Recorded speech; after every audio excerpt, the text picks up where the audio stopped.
Isang simpleng ale ang pumasok sa isang bangko sa Makati nang hindi nakikilala at ang dapat sanay simpleng pag-withdraw lang ng pera para sa isang handaan bilang pag-alala sa kanyang yumaong asawa para sa mga kaibigan at pamilya ay nauwi sa isang eksena ng matinding kahihiyan. Ang manager na nang maliit sa kanya ay bago pa lamang nakasintahan ng mismong anak ng ale ang siyang may-ari ng buong bangko. At nang matuklasan ng anak ang pinagdaanan ng kanyang ina, walang sino man ang nakaligtas sa kaparusahan. Kung nagustuhan ninyo ang kwentong ito, huwag kalimutang mag-subscribe sa aming channel at sabihin ninyo sa amin kung taga saang lungsod kayo nanonood, magpatuloy tayo. Ipinapangako ko ito na ang pinakamagandang kwentong maririnig ninyo sa buong buhay ninyo. Ang mansyon ay maringgal na nakatayo sa puso ng Forbes Park sa Makati na may mga tarangkahang yari sa bakal at mga hardin na dating puno ng buhay at tawanan. Ngayon, ang katahimikan ay tila isang di nakikitang lambong na bumabalot sa bawat silid, bawat pasilyo, bawat bagay na nag-iingat ng mga alaala ng mas masasayang panahon. Dahan-dahang naglakad si Aling Zenaida sa maluluwag na bulwagan, ang kanyang mga yapak ay umaalingaw-ngaw sa malamig na marmol at ang kalungkutan ay tila sumusunod sa kanya na parang isang tapat ngunit hindi inaasahang anino. Mayroon siyang puting buhok na nakapusod ng simple, mga kunot sa mukha na nagsasalaysay ng mga kwento ng ngiti at luha at mga kamay na makalyo na hindi kailanman nakalimot sa hamak na trabahong kanyang pinagmulan. Kahit na napapaligiran ng lahat ng karangyaan, si Aling Zenaida ay nanatiling parehong babae tulad ng dati, ang babaeng nakakilala sa kanyang Armando noong ito ay isang binatang mapangarapin pa lamang na walang dala kundi determinasyon at pusong kasinlaki ng mundo. Magkasama hindi lamang sila nagtayo ng isang imperyo sa pananalapi, kundi isang buhay na puno ng layunin, pag-ibig at pananagutan sa mga kapuspalad. Halos 3 taon na mula nang pumanaw si Armando, 3 taon mula nang ang lalaking hinahangaan ng marami, iginagalang sa bawat sulok ng bansa, ay huling pumikit sa kama kung saan sila natulog nang magkasama sa loob ng mahigit 40 taon. Ang sakit ng kanyang pagkawala ay sariwa pa rin na parang isang sugat na ayaw maghilom. Tuwing umaga, nagigising si Aling Zenaida na umaasang marinig ang malalim na boses nito na tumatawag sa kanya para sa almusal, maamoy ang kanyang pabangong sandalwood, makita ang mainit ng ngiting iyon na nagbibigay liwanag sa anumang silid. Ngunit ang tanging natatagpuan niya ay ang kawalan, ang palagiang kasama na pumalit sa pwesto ng pag-ibig ng kanyang buhay. Ang kanyang anak na si Roberto Reyes, ang tanging natira mula sa panahong iyon ng kabuuan. Isang matalinong lalaki na pumalit sa pamamahala ng Bangko Reyes matapos pumanaw ang kanyang ama at ginawa ang institusyon na isa sa pinakamakapangyarihang conglomerate sa pananalapi sa Pilipinas. Mahal na mahal ni Roberto ang kanyang ina ng buong puso, kinikilala na ito ang pundasyon ng lahat ng kanyang narating. Tumatawag siya araw-araw, nagpapadala ng mga bulaklak linggo-linggo at tinitiyak na walang magkukulang sa malaking bahay na iyon. Ngunit ang kanyang mga obligasyon ay nagpapanatili sa kanya sa mga walang katapusang pulong, bigla ang mga biyahe at mga desisyon na hindi maaaring ipagpaliban. Ang mga pagbisita ay lalong dumadalang at ang mga pananghalian tuwing linggo ay lalong nagiging bihira. Naiintindihan ni Aling Zenaida, siyempre naiintindihan niya, ang mundo ng negosyo ay walang awa at pasan ng kanyang anak sa kanyang mga balikat, hindi lamang ang kabuhayan ng daan-daang pamilya, kundi pati na rin ang legasya ng kanyang sariling ama. Gayunpaman, masakit ang kalungkutan. Masakit kapag umuupo siya sa malaking mesa, sa hapagkainan mag-isa nakatingin sa mga bakanteng upuan. Masakit kapag naglalakad-lakad siya sa mga silid na dating puno ng tawanan ng mga maliliit na apo na ngayon ay malalaki na at abala sa kani-kanilang buhay. Lalo na't masakit kapag pumapasok siya sa opisina ni Armando, ang santuaryong iyon na pinanatiling eksakto kung paano niya ito iniwan kasama ang kanyang mga nakaayos na panulat, mga nakahilerang libro at ang kanyang leather na upuan na tila may bakas pa rin ng kanyang katawan. Sa opisina ngang iyon, sa isang maulang hapon ng Hunyo, natagpuan ni Aling Zenaida ang liham, Hinahanap niya ang isang lumang kwaderno kung saan madalas isulat ni Armando ang mga resipe ng cake na gustong-gusto niyang gawin tuwing Sabado't Linggo, isang lihim na hilig na iilan lamang ang nakakaalam. Nang buksan niya ang isang gilid na drawer ng mahogany desk, nadama ng kanyang nanginginig na mga daliri ang isang manilaw-nilaw na sobre na selyado ng pulang wax na nakatago sa ilalim ng isang tumpok ng mga lumang papel. Bumilis ang tibok ng kanyang puso nang makilala niya ang matatag at eleganteng sulat kamay ng kanyang asawa. Nanginginig ang mga kamay, sinira ni Aling Zenaida ang selyo at maingat na inilatag ang mga pahina. Ang mga salita ay tila lumundag mula sa papel na parabang nandon si Armando, bumubulong sa kanyang tainga. Ito ay isang liham na isinulat ilang buwan bago siya pumanaw noong nararamdaman na niyang paubos na ang kanyang oras. Dito, nagsalita si Armando tungkol sa kanyang mga pangarap para sa bangko, tungkol sa kahalagahan ng hindi pagkawala ng pagkatao sa gitna ng mga numero at tungkol sa pangakong gamitin ang yaman para baguhin ang mga buhay at hindi lamang para mag-ipon ng kapangyarihan.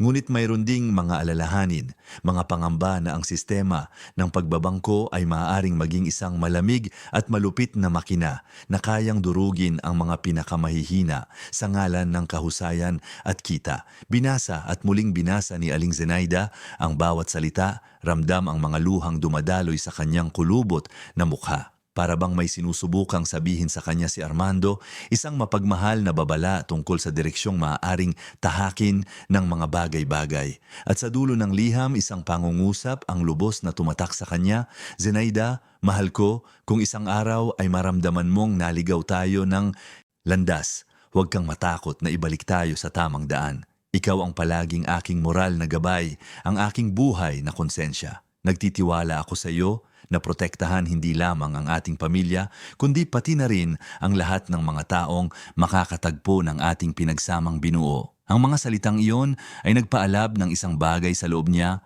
isang apoy na natutulog sa ilalim ng abo ng kalungkutan. Napagtanto ni Aling Zenaida na sa nakalipas na 3 taon, siya ay nabubuhay lamang, hinahayaang lamunin ng pangungulila at nakakalimutan na mayroon pa siyang layunin na maaari pa niyang parangalan ang alaala ni Armando sa isang aktibo at makabuluhang paraan at doon nagsimula ang ideya malinaw na parang sinag ng araw na tumatagos sa mga kakapal na ulap. Sa loob ng 2 linggo, kaarawan na ni Armando, magiging 75 taong gulang na sana siya. Sa lahat ng mga nakaraang taon, ginugol ni Aling Zenaida ang araw na yon na nakakulong sa kanyang silid, tahimik na umiiyak at lubog sa masasakit na alaala. Ngunit sa pagkakataong ito, magiging iba. Sa pagkakataong ito, magdaraos siya ng isang salu-salo, isang malaking pagdiriwang ng buhay at legasya niya, titipunin niya ang mga lumang kaibigan, matatapat, nakasosyo, mga empleyado na nakasama ni Armando mula sa simula, lahat ng mga may magagandang kwento tungkol sa pambihirang lalaking iyon. Ito ay magiging isang parangal, oo, ngunit isa ring magiliw na paalala, isang paraan upang ipaalala sa lahat, lalo na sa kanyang anak na si Roberto, ang mga halagang laging gumabay sa pamilyang Reyes. Ang desisyon ay nagdulot ng panibagong sigla kay Aling Zenaida. Sinimulan niyang planuhin ang bawat detalye, lihim na tumatawag sa mga dating kaibigan, kinokontak ang paboritong caterer ni Armando at pinipili ang mga kantang gustong-gusto niya. Nais niyang maging perpekto ang lahat, na maging isang espesyal na sorpresa rin para kay Roberto na tila laging tensyonado at abala sa trabaho kamakailan. Baka sakaling ang pagdiriwang na iyon ay muling maikonekta siya sa kanyang mga pinagmulan at maipaalala sa kanya kung saan sila nanggaling at kung bakit sila lumaban ng husto. Upang maisakatuparan ang salusalo tulad ng kanyang naisip, kailangan ni Aling Zenaida ng perang hawak. Mayroon siyang mga bank account at credit card, syempre, ngunit gusto niyang gawin ang mga bagay sa makalumang paraan, personal na pumunta sa mga supplier, magbayad ng cash, at maramdamang siya ay kapaki-pakinabang at malaya tulad ng dati.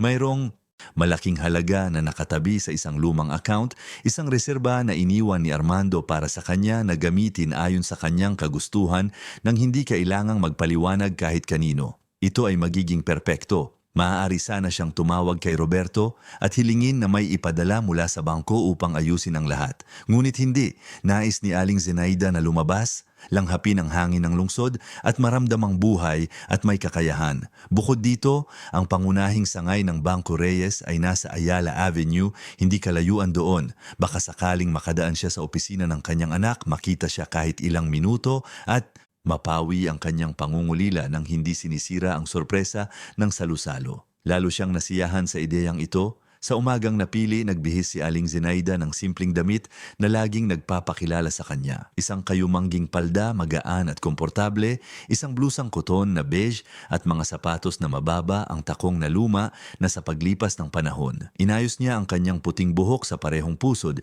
gaya ng dati at kinuha ang kanyang telang bag na ginagamit niya ng mahigit isang dekada. Tumingin siya sa salamin sa pasilyo at ngumiti sa unang pagkakataon sa loob ng ilang linggo. Naroon siya, ang parehong Zenaida tulad ng dati, ang babaeng nagtitinda ng gulay sa palengke sa Pasig bago makilala si Armando na hindi kailanman nakalimot sa kanyang hamak na pinagmulan. Nagalok ang tsuper na ihatid siya, ngunit magalang siyang tumanggi, mas piniling tumawag ng taxi. Nais niyang maramdaman na siya ay ordinaryo, hindi kilala at malaya mula sa karangyaan na laging nagpabulpyon sa kanya. Ang taxi driver, isang palakaibigang Ginoo na nasa katanghaliang gulang, ay masayang nakipag-usap sa kanya sa buong biyahe.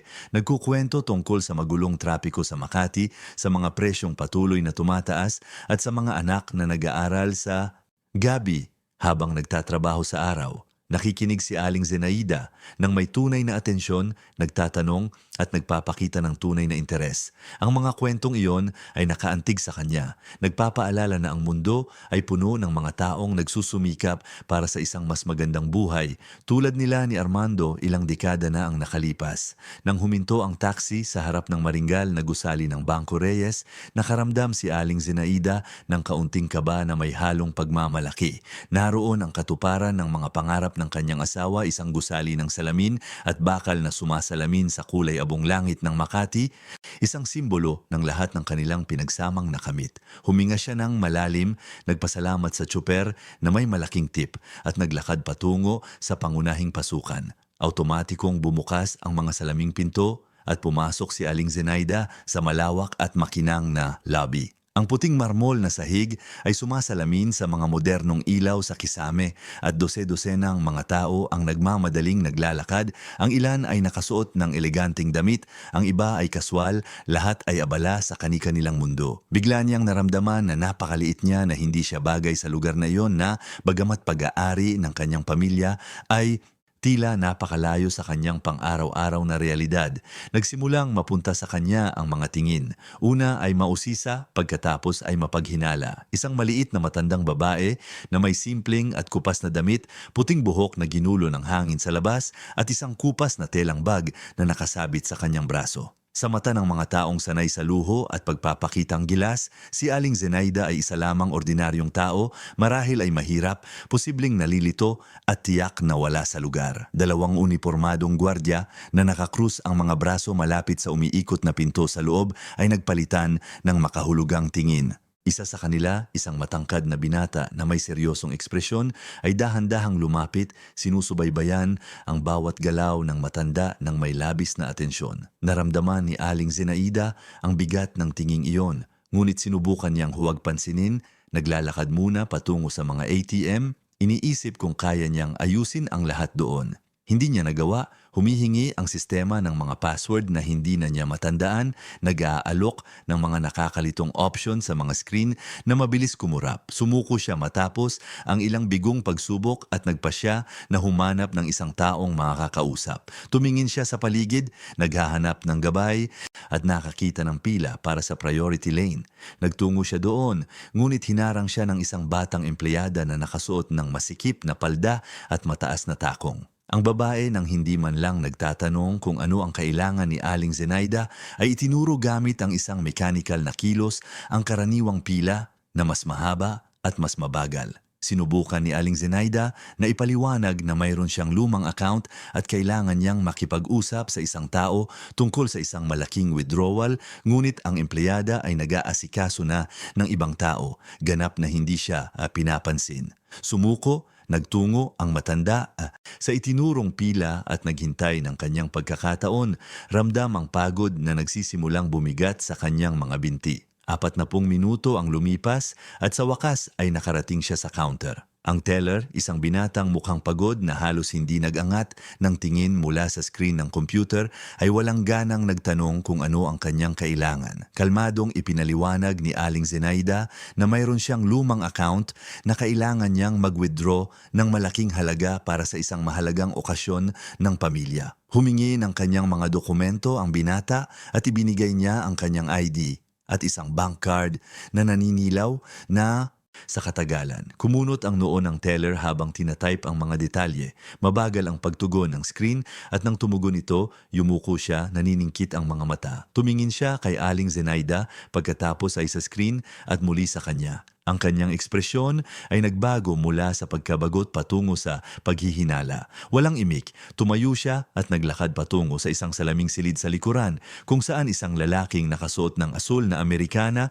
ang nakikipag-usap sa ibang mga empleyado. Pinanood ni Aling Zenaida habang ipinapakita ng teller ang isang bagay sa screen ng isang tablet, paminsan-minsan ay tumuturo sa direksyon niya. Itinaas ng lalaking naka-Amerikana ang kanyang tingin, sinusuri siya mula sa malayo na may ekspresyong may halong hindi paniniwala at inis.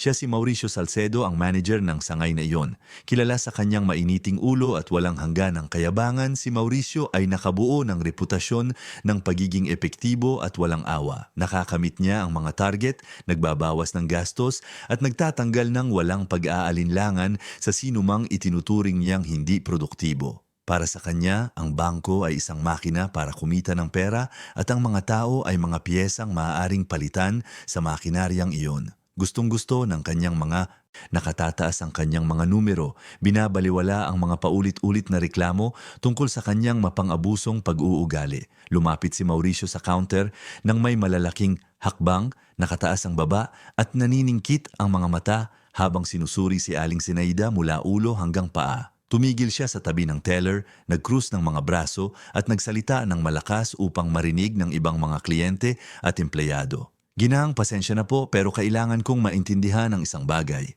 Sinasabi ninyo na mayroon kayong account dito na may malaking halaga at gusto ninyong mag-withdraw ng malaki. Tama po ba? Tumango ng mahinahon si Aling Zenaida. Pinapanatili ang dignidad sa kabila ng mapangmatang tono nito. Opo, Ginoo. Mayroon akong lumang account na iniwan ng aking asawa. Kailangan kong kunin ang pera para mag-organisa ng isang okasyon ng pamilya. Ito ay halagang matagal nang nakatabi. Napatawa ng maikli si Mauricio, walang bahid ng saya. Ginang, sa buong paggalang po pero marami kaming naririnig na kwento dito.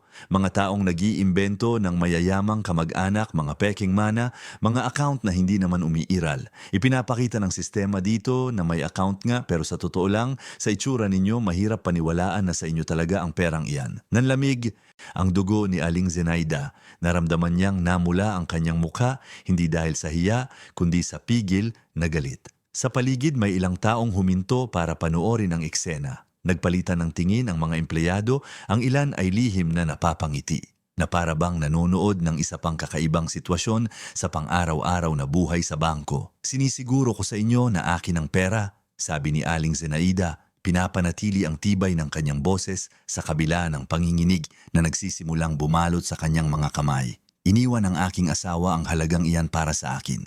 Mapapatunayan ko kung susuriin ninyo ang mga tamang dokumento. Napairap si Mauricio. Ginang, tingnan ninyo, magiging tapat na ako sa inyo. Wala kaming oras na sasayangin sa mga kwentong kutsero. Ang account na lumalabas dito sa sistema, kung iyan nga ang sinasabi ninyo, ay may napakalaking halaga para sa isang taong darating dito na ganito ang suot, walang kasama, at gustong kunin lahat ng sabay-sabay. Mukha itong panluloko, pandaraya ng isang taong nagpapanggap na iba. Ang kahihiyan ay parang asidong sumusunog. Naramdaman ni Aling Zenaida ang mga luhang namumuo sa kanyang mga mata, ngunit tumanggi siyang hayaan itong tumulo. Hindi niya bibigyan ang mayabang na lalaking iyon ng kasiyahan na makita siyang umiyak. Sinubukan niyang magsalita muli, ngunit pinutol niya ito ng isang walang pasensyang kumpas ng kamay. Tingnan ninyo, may sasabihin ako na walang sino man ang may lakas ng loob na sabihin. Nag-iimbento kayo ng kwento. Ang mga taong tulad ninyo ay walang ganitong kalaking pera, hindi po. At kung mayroon man, hindi sila naglalakad-lakad ng ganyan na parang galing lang sa palengke. Akala ninyo ba tanga kami? May mga mahinang tawanan sa paligid. Dalawang batang empleyado na nakasandal sa counter ang nagbulungan ngunit sapat na malakas para marinig ni Aling Zenaida. Isa na namang baliw na gustong magpapansin.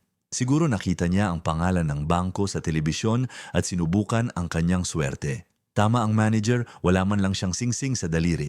Tumingin si Aling Zenaida sa kanyang mga kamay. Totoo, ilang taon na siyang hindi nagsusuot ng singsing. Matapos pumanaw si Armando, tinanggal niya ang singsing sa isang sandali ng matinding sakit, hindi makayanan ang bigat ng simbolong iyon nang wala ang pag-ibig na kinakatawan nito. Itinago niya ito sa isang kahon na pelus, kasama ang iba pang mga alahas na hindi niya kailanman ginamit. Ngunit ang kawalan na iyon ngayon ay ginagamit laban sa kanya bilang patunay na nagsisinungaling siya, na nag-iimbento siya ng mga kwento. Nagpatuloy si Mauricio, pinalakas ng atensyon na natatanggap. Alam ninyo kung ano ang sa tingin ko, Ginang? Sa tingin ko, nakapulot kayo ng nawawalang dokumento, inakala ninyong makakapangloko kayo dito at makakakuha ng perang hindi sa inyo.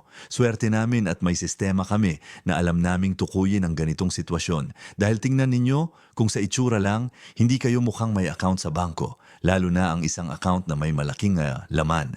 Bawat salita ay isang saksak. Naramdaman ni Aling Zenaida na lumiliit. Siya na parabang bumubukas ang sahig sa ilalim ng kanyang mga paa. Yun ang bangko ng kanyang pamilya, ang legasiya ng pag-ibig ng kanyang buhay, at naroon siya tinatrato na parang isang kriminal, isang impostor, isang taong walang halaga. Ang sakit ng kahihiyan ay humalo sa isang lumalaking galit. Paano sila nakarating sa puntong ito? Paano naging ganito kalamig at kalupit ang bangko na itinayo ni Armando ng may pagmamahal na nag-iisip na maglingkod sa mga tao? Sinubukan niya ulit. Pakiusap, Ginoo, hindi ako nagsisinungaling. Maaari kong tawagan ang aking anak. Makukumpirma niya ang lahat. Nagtatrabaho siya dito, maipapaliwanag niya. Napahalakak ulit si Mauricio, mas malakas, mas malupit. Ngayon nagtatrabaho na dito ang anak, napakagaling. Hulaan ko, direktor ang anak, presidente. May-ari ng bangko, marahil kailangan ninyong mag-imbento ng mas magandang kwento. Lalong lumakas ang tawanan sa paligid. Ang sitwasyon ay naging isang palabas. At si Aling Zenaida ang hindi sinasadyang bida ng pampublikong trahedyang iyon. Naramdaman niyang nanghina ang kanyang mga binti, bahagyang umikot ang silid. Ang kahihiyan ay napakatindi na nagsimula nang mag-react ang kanyang katawan. Hinihiling na umalis na siya doon, na tumakas bago tuluyang mawasak ang kanyang dignidad. Noon, isang mahinang boses ang pumutol sa masamang kapaligiran. Pasensya na po, ayos lang po ba kayo? Lumingon si Aling Zenaida at nakita ang isang babaeng nasa katanghaliang gulang, nakasuot ng asul na uniforme ng cleaning staff na may hawak na isang basong tubig na nakaabot sa kanya. Ang kanyang mukha ay mabait, may mga kunot ng isang taong nagtrabaho ng husto sa buong buhay, ngunit ang kanyang mga mata ay nagniningning ng tunay na habag na lubos na kabaligtaran ng kalupitan sa paligid. Ang babaeng tagalinis na nagngangalang Josefa ay nakita ang lahat. Katatapos lang niyang linisin ang mga salamin sa malapit nang mapansin niya ang kaguluhan sa paligid ng counter. Narinig niya ang mga salita ng manager, nakita ang sakit sa mukha ng matandang ginang at may isang bagay sa loob niya ang naghimagsik. Hindi mahalaga kung sino ang babaeng iyon, walang sino man ang nararapat na tratuhin ng ganoon nang may ganoong kawalan ng respeto at pagkatao. Tiningnan ni Mauricio si Josefa nang may paghamak. Bumalik ka sa trabaho mo, Josefa. Hindi mo ito problema. Ngunit hindi gumalaw si Josefa. Nanatili siya doon, hawak ang baso ng tubig. Ang kanyang mga mata ay nakatitig kay Aling Zenaida nang may lambing na hindi natagpuan ng matanda sa malamig na lugar na iyon. Pakiusap po, uminom po kayo ng tubig. Mukhang kailangan ninyo. Kinuha ni Aling Zenaida ang baso ng nanginginig ang mga kamay at sa simpleng kilos na iyon, may naramdaman siyang nabasag sa loob niya. Sa wakas ay bumuhos ang mga luha, tahimik at makapal, dumadaloy sa kanyang kulubot na mukha. Hindi ito mga luha ng kahinaan kundi ng pasasalamat sa paghahanap ng isang hibla ng pagkatao sa gitna ng bangungot na iyon. Dahan-dahan niyang ininom ang tubig, ramdam ang malamig na likido na bahagyang nagpakalma sa buhol sa kanyang lalamunan. Lalong lumapit si Josefa, binaliwala ang galit na tingin ni Mauricio. Gusto ninyo po bang tawagan ko ang isang tao, isang kamag-anak? Umiling si Aling Zenaida. Hindi pa rin makapagsalita nang hindi nanginginig ang boses, humakbang si Mauricio, pumagitna sa dalawang babae. Josefa, hindi ko na uulitin. Bumalik ka sa trabaho mo ngayon kung ayaw mong magkaproblema. Ngunit may nagbago sa tindig ni Josefa. Sa unang pagkakataon sa mahabang panahon, itinaas niya ang kanyang baba at diretsong tiningnan ang manager sa mata. Sa buong paggalang po, Hinoong Mauricio, pero hindi ko po iiwan ang ginang habang masama ang pakiramdam niya. Yun po ang pinakamababang antas ng pagkatao na nararapat sa sinuman. Naging makapal ang katahimikan na sumunod. Kinuyom ni Mauricio ang kanyang mga kamao, ang kanyang mukha ay namumula sa galit.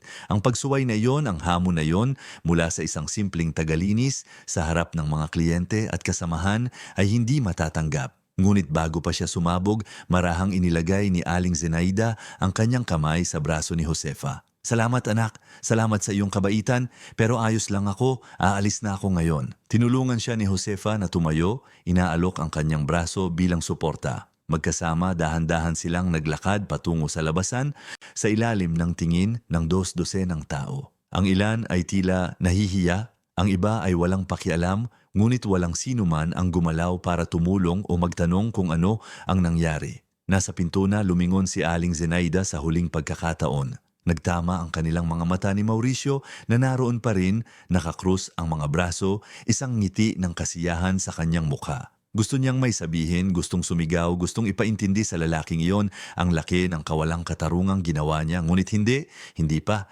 Hinihingi ng dignidad na umalis siya doon nang nakataas ang noo kahit nawasak ang kanyang puso. Sa labas, ang sariwang hangin ng Makati ay tila hindi pa naging ganito kahalaga. Huminga ng malalim si Aling Zenaida. Ramdam ang simoy ng hangin na nagpapagaan sa init ng kahihiyan na sumusunog pa rin sa kanyang mukha. Nanatili si Josefa sa kanyang tabi, naghihintay na makabawi siya. Sigurado po ba kayong ayos lang kayo? Gusto ninyo po bang tawagan ko kayo ng taxi? Tiningnan ni Aling Zenaida ang simpleng babaeng iyon na isinugal ang kanyang trabaho para magpakita ng kaunting pagkatao at naramdaman niyang nanikip ang kanyang dibdib. Oh anak, salamat sa iyo. Ano ang pangalan mo? Josefa po. Ginang Josefa da Silva. Josefa, inulit ni Aling Zenaida ang pangalan, itinatatak sa kanyang alaala. Ikaw lang ang nag-iisang tao doon sa loob na tumrato sa akin na parang tao. Mas mahalaga iyon kaysa sa lahat ng yaman sa mundo. Nagkatinginan ang dalawang babae sa loob ng mahabang sandali, isang tahimik na komunikasyon ng pinagsamang sakit at paggalang. Kailangan nang bumalik ni Josefa sa trabaho bago mapansin ang kanyang pagkawala at kailangan ni Aling Zenaida na iproseso ang lahat ng nangyari. Nagpaalam sila ng may maikli ngunit matinding yakap, nangangakong magkikita muli.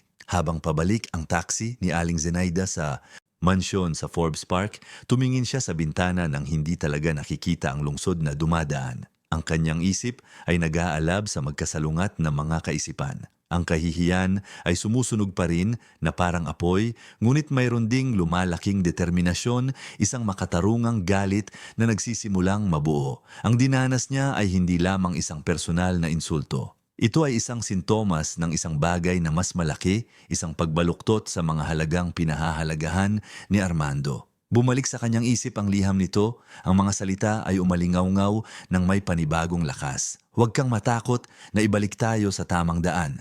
Marahil, iyon mismo ang kailangan niyang gawin. Hindi dahil sa paghihiganti, hindi dahil sa nasaktang pagmamalaki, kundi dahil ang institusyong iyon na dapat magparangal sa alaala ng kanyang asawa sa pamamagitan ng paglilingkod sa mga tao ng may respeto at dignidad ay naging isang bagay na hindi na makilala. At si Josefa, ang matapang at mabait na babaeng iyon na nag-alok ng tubig at habag nang ang lahat ay nag-alok lamang ng paghamak.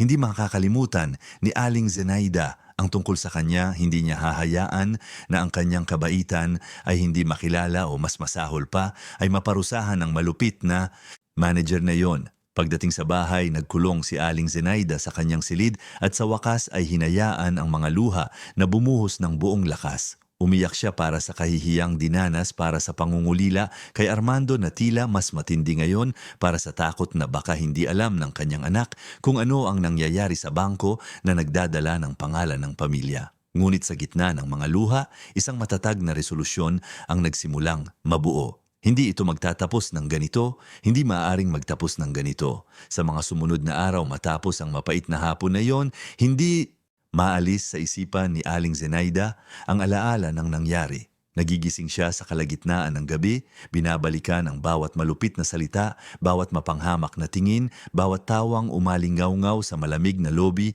ng bangkong iyon. Ngunit kasabay ng sakit, lumalaki rin ang isang halos pisikal na pangangailangang kumilos na gawing isang bagay na mas malaki ang mapangwasak na karanasang iyon, isang bagay na maaaring magdulot ng tunay na pagbabago. Ang liham ni Armando ay nanatili sa kanyang bedside table at tuwing umaga ay binabasa niya ito, humuhugot ng lakas sa mga salita ng kanyang asawa. Ang mga linyang isinulat ng may pagmamahal at karunungan ay naging kanyang gabay, ang kanyang dahilan upang hindi sumuko. Ngunit mayroon pang isang alalahanin na hindi nagbibigay sa kanya ng kapayapaan, si Josefa. Ang simpleng babaeng iyon na isinugal ang kanyang posisyon upang magpakita ng habag ay nagdurusa ba ng mga kahihinatnan dahil sa kilos na iyon ng pagkatao? Ang ideya na maaaring pinarurusahan si Josefa dahil sa pagtulong sa kanya ay mas nagpahirap kay Aling Zenaida kaysa sa sarili niyang kahihiyan. Sa loob ng 3 sunod-sunod na gabi halos hindi siya makatulog,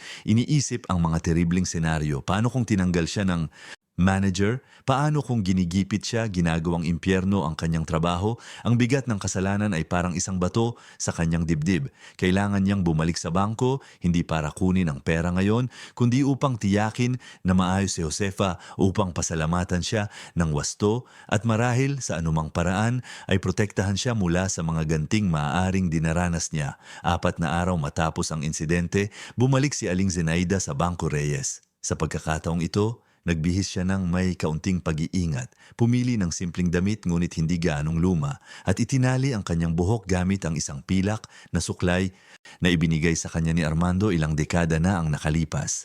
Ayaw niyang mapansin, ngunit ayaw din niyang magmukhang ganap na hindi nakikita. Ang kanyang layunin ay simple, hanapin si Josefa, kausapin siya, at baka sakaling sa wakas ay makuha ang perang naging dahilan ng lahat. Pagpasok sa bangko, bumalot sa kanya ang pamilyar na pakiramdam ng pagkabalisa. Mga mausisang tingin, ang ilan ay nakikilala pa siya mula sa nakakahiyang eksena, ilang araw na ang nakalipas. Itinaas ni Aling Zenaida ang kanyang ulo, dahan-dahang naglakad sa labi. Ang mga mata ay naghahanap sa pamilyar na figura ng babaeng tagalinis. Dumaan siya sa mga counter, sa mga pila, sa mga waiting area, ngunit walang senyales ni Josefa. Noon niya nakita ang isang pinto sa gilid na patungo sa isang service corridor. Maingat, nagtungo siya doon, dahan-dahang itinulak ang pinto. Ang pasilyo ay makitid, madilim, na may mga kulay abong pader, na lubos na kabaligtaran ng karangyaan ng pangunahing lobby.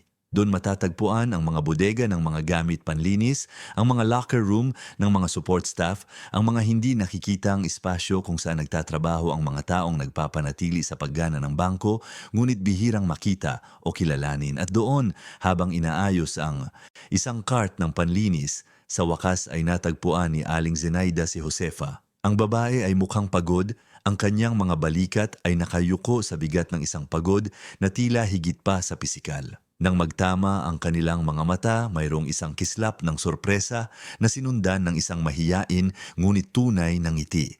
Aling Zenaida, bumalik po kayo? Oo anak, hindi ako mapakali sa kaiisip sa iyo. Kung ayos ka lang ba pagkatapos ng araw na yon?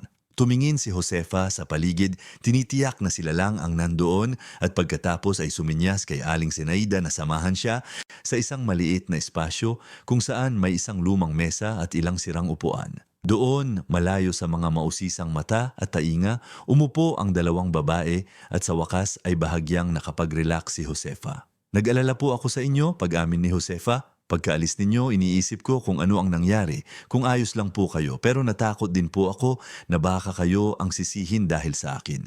Hinawakan ni Aling Zenaida ang magaspang na mga kamay ni Josefa. Wala kang ginawang mali, mahal. Sa katunayan, ikaw lang ang nag-iisang tao sa buong lugar na iyon na nagpakita ng kahit katiting na pagkatao at narito ako ngayon para magpasalamat mula sa puso. Napuno ng luha ang mga mata ni Josefa. Halos 15 taon na siyang nagtatrabaho sa bangkong iyon. Nagsimula siya bilang janitress noong maliit pa ang kanyang anak na si Lucas at kailangan niya ng anumang trabaho para itaguyod ang kanilang pamilya mag-isa. Iniwan sila ng ama ng bata nang malaman nitong buntis siya. Iniwan siyang walang suporta, walang istruktura, walang anuman kundi ang sariling determinasyon na bigyan ang kanyang anak ng mas magandang buhay kaysa sa naranasan niya. Sa loob ng lahat ng mga tao na iyon, nasaksihan ni Josefa ang mga eksena ng kawalang-galang, kayabangan at kalupitan. Nakita niya ang mga kliyenteng minamaltrato, mga empleyadong pinapahiya, mga ordinaryong taong tinatrato na parang walang halaga. Ngunit palagi siyang nanatiling nakayuko, tahimik na ginagawa ang kanyang trabaho dahil kailangan niya ang sahod na iyon gaano man kaliit para bayaran ang upa, pagkain, mga libro at gamit sa eskwela ni Lucas. Ang kanyang anak, ang kanyang karangalan, ang kanyang dahilan para mabuhay. Si Lucas ay 18 taong gulang na ngayon, nasa huling taon ng high school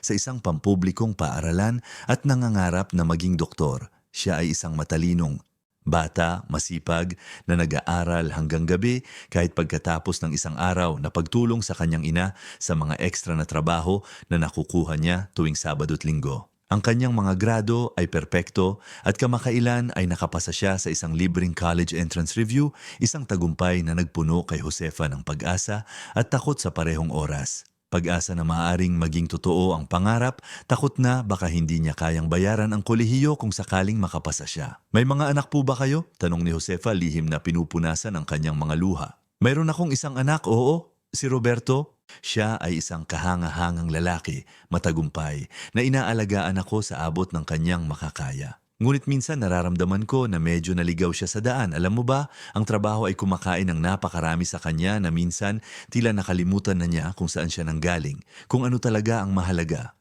Tumango si Josefa nang may pag-unawa. Mayroon din po akong isang anak, si Lucas, 18. Siya po ang buong buhay ko, alam ninyo. Lahat ng ginagawa ko, lahat ng sakripisyong tinatanggap ko ay para sa kanya, para sa kanyang kinabukasan.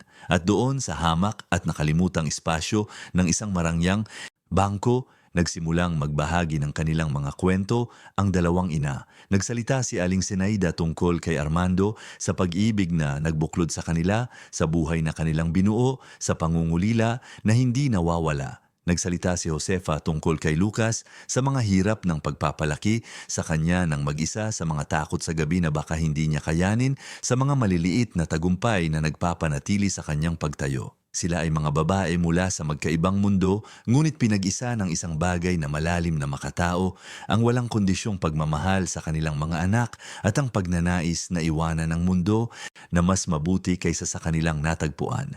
Halos isang oras silang nag-usap at naramdaman ni Aling Zenaida ang isang bagay na gumising sa loob niya na matagal na niyang hindi naramdaman, tunay na koneksyon, totoong pagkakaibigan, ang uri ng pagiging malapit na ipinanganak kapag ang dalawang kaluluwa ay nagkakilala bilang magkapantay, anuman ang mga panlabas na kalagayan. Si Josefa, sa kabilang banda, ay natagpuan kay Aling Zenaida hindi lamang isang kaibigan, kundi isang taong nakakakita sa kanya, nagpapahalaga sa kanya, at tumatrato sa kanya ng may paggalang na bihirang matanggap niya sa kapaligirang iyon.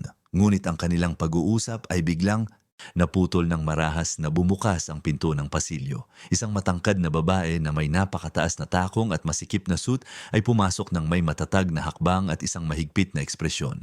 Ito si Valeria Montesilo, supervisor ng Customer Service Department at isa sa mga pinakakinatatakutang tao sa bangko. Si Valeria ay 42 taong gulang at ginugol ang huling 15 taon sa pag-akyat sa corporate ladder ng walang awa, tinatapakan ang sinumang kailangan upang umangat.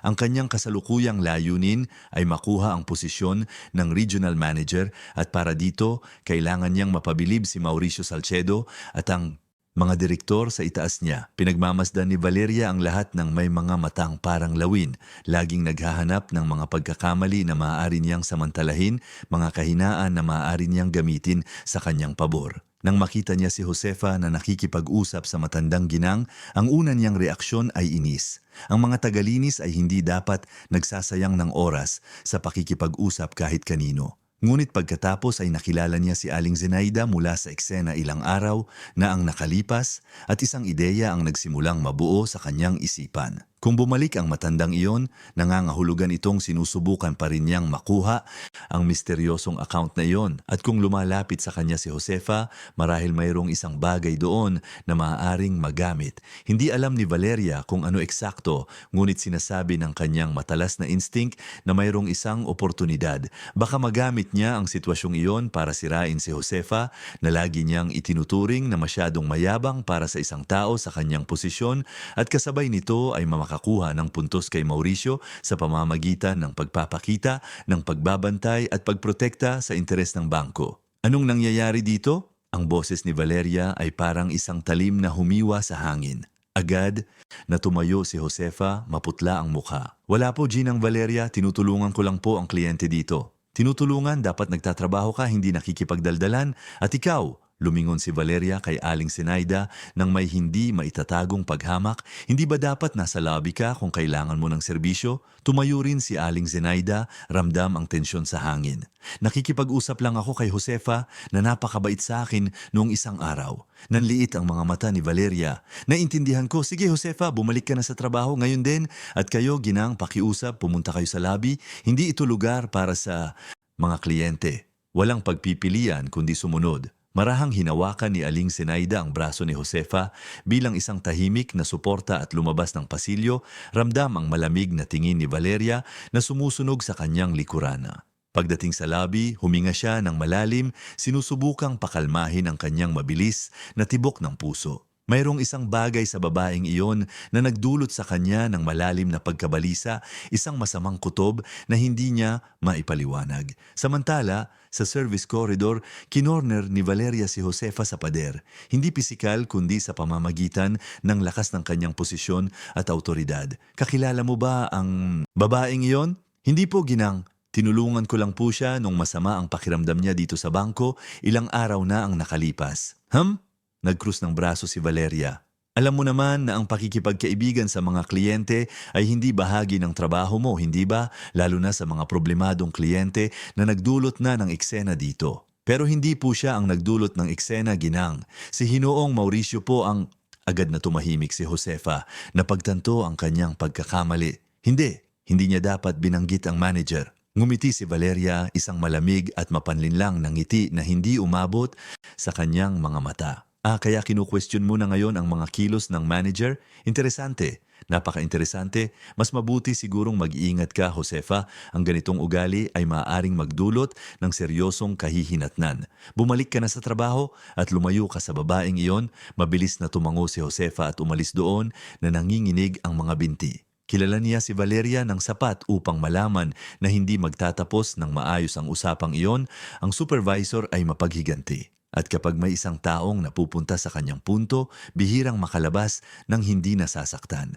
Ang hindi alam ni Josefa ay sa ibang bahagi ng bangko, sa isang nakatagong silid kung saan matatagpuan ang mga security monitor, isang batang empleyada na nagngangalang Larissa ang nanonood sa lahat ng nangyayari. Nagtatrabaho si Larissa sa Technology Department, responsable sa pagpapanatili ng mga sistema ng surveillance at sa mga nakalipas na buwan ay nasasaksihan niya ang mga bagay na labis na bumabagabag sa kanya. Si Larissa ay 26 na taong gulang. Nagtapos ng computer science 3 taon na ang nakalipas at nakuha ang trabahong iyon sa bangko sa pamamagitan ng matinding pagsisikap. Noong una ay nasasabik siya, naniniwalang magtatrabaho siya sa isang seryoso at kagalang-galang na institusyon. Ngunit unti-unti niyang napansin ang mga bitak sa perpektong harapan. Nakita niya si Mauricio na minamaltrato ang mga empleyado, si Valeria na minamanipula ang mga sitwasyon para sirain ang mga kasamahan at nasaksihan niya ang mga malinaw na kaso ng moral harassment na binabaliwala ng mga nakatataas dahil ang mga nang-aabuso ay nakakamit ang kanilang mga target sa pananalapi. 2 beses niyang sinubukang isumbong ang mga irregularidad sa pamamagitan ng mga internal channel. Sa unang pagkakataon, hindi siya pinansin. Sa pangalawa, tinawag siya sa isang silid at banayad na pinagbantaan.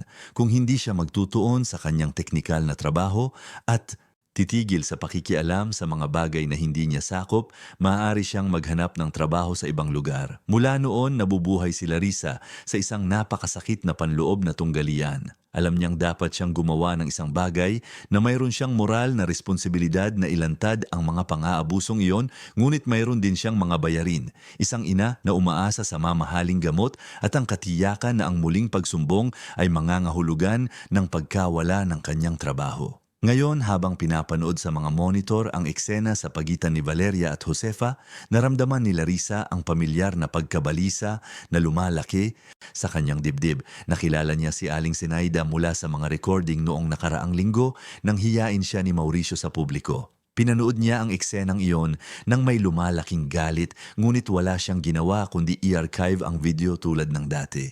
At ngayon ay nakikita niyang malinaw na tinatarget ni Valeria si Josefa, ginamit ang inosenteng pag-uusap na iyon bilang dahilan para sa isang bagay. Dapat ba siyang gumawa ng isang bagay? Dapat ba niyang sabihan ang isang tao? Ngunit sino? Ang mga channel para sa pagsumbong ay kontrolado ng mga taong gumagawa rin ng pang-aabuso. At kung mawalan siya ng trabaho, paano niya aalagaan ang kanyang ina? Ang dilema ay kumakain sa kanya, nagnanakaw ng kanyang tulog at sumisira sa kanyang kapayapaan. Samantala, sa mga sumunod na araw, bumalik si Aling Zenaida sa bangko ng 2 beses pa. Hindi para sa account o sa pera, kundi dahil nakabuo siya ng isang tunay na ugnayan kay Josefa at nais niyang alagaan ang hindi inaasahang pagkakaibigang iyon. Lagi silang nagkikita sa parehong service corridor, nag-uusap ng ilang minutong nakaw sa pagitan ng mga gawain ni Josefa at nagbabahagi ng mga piraso ng kanilang buhay na parang dalawang matandang magkaibigan na pinaghiwalay ng mga pangyayari ngunit pinag-isa ng puso.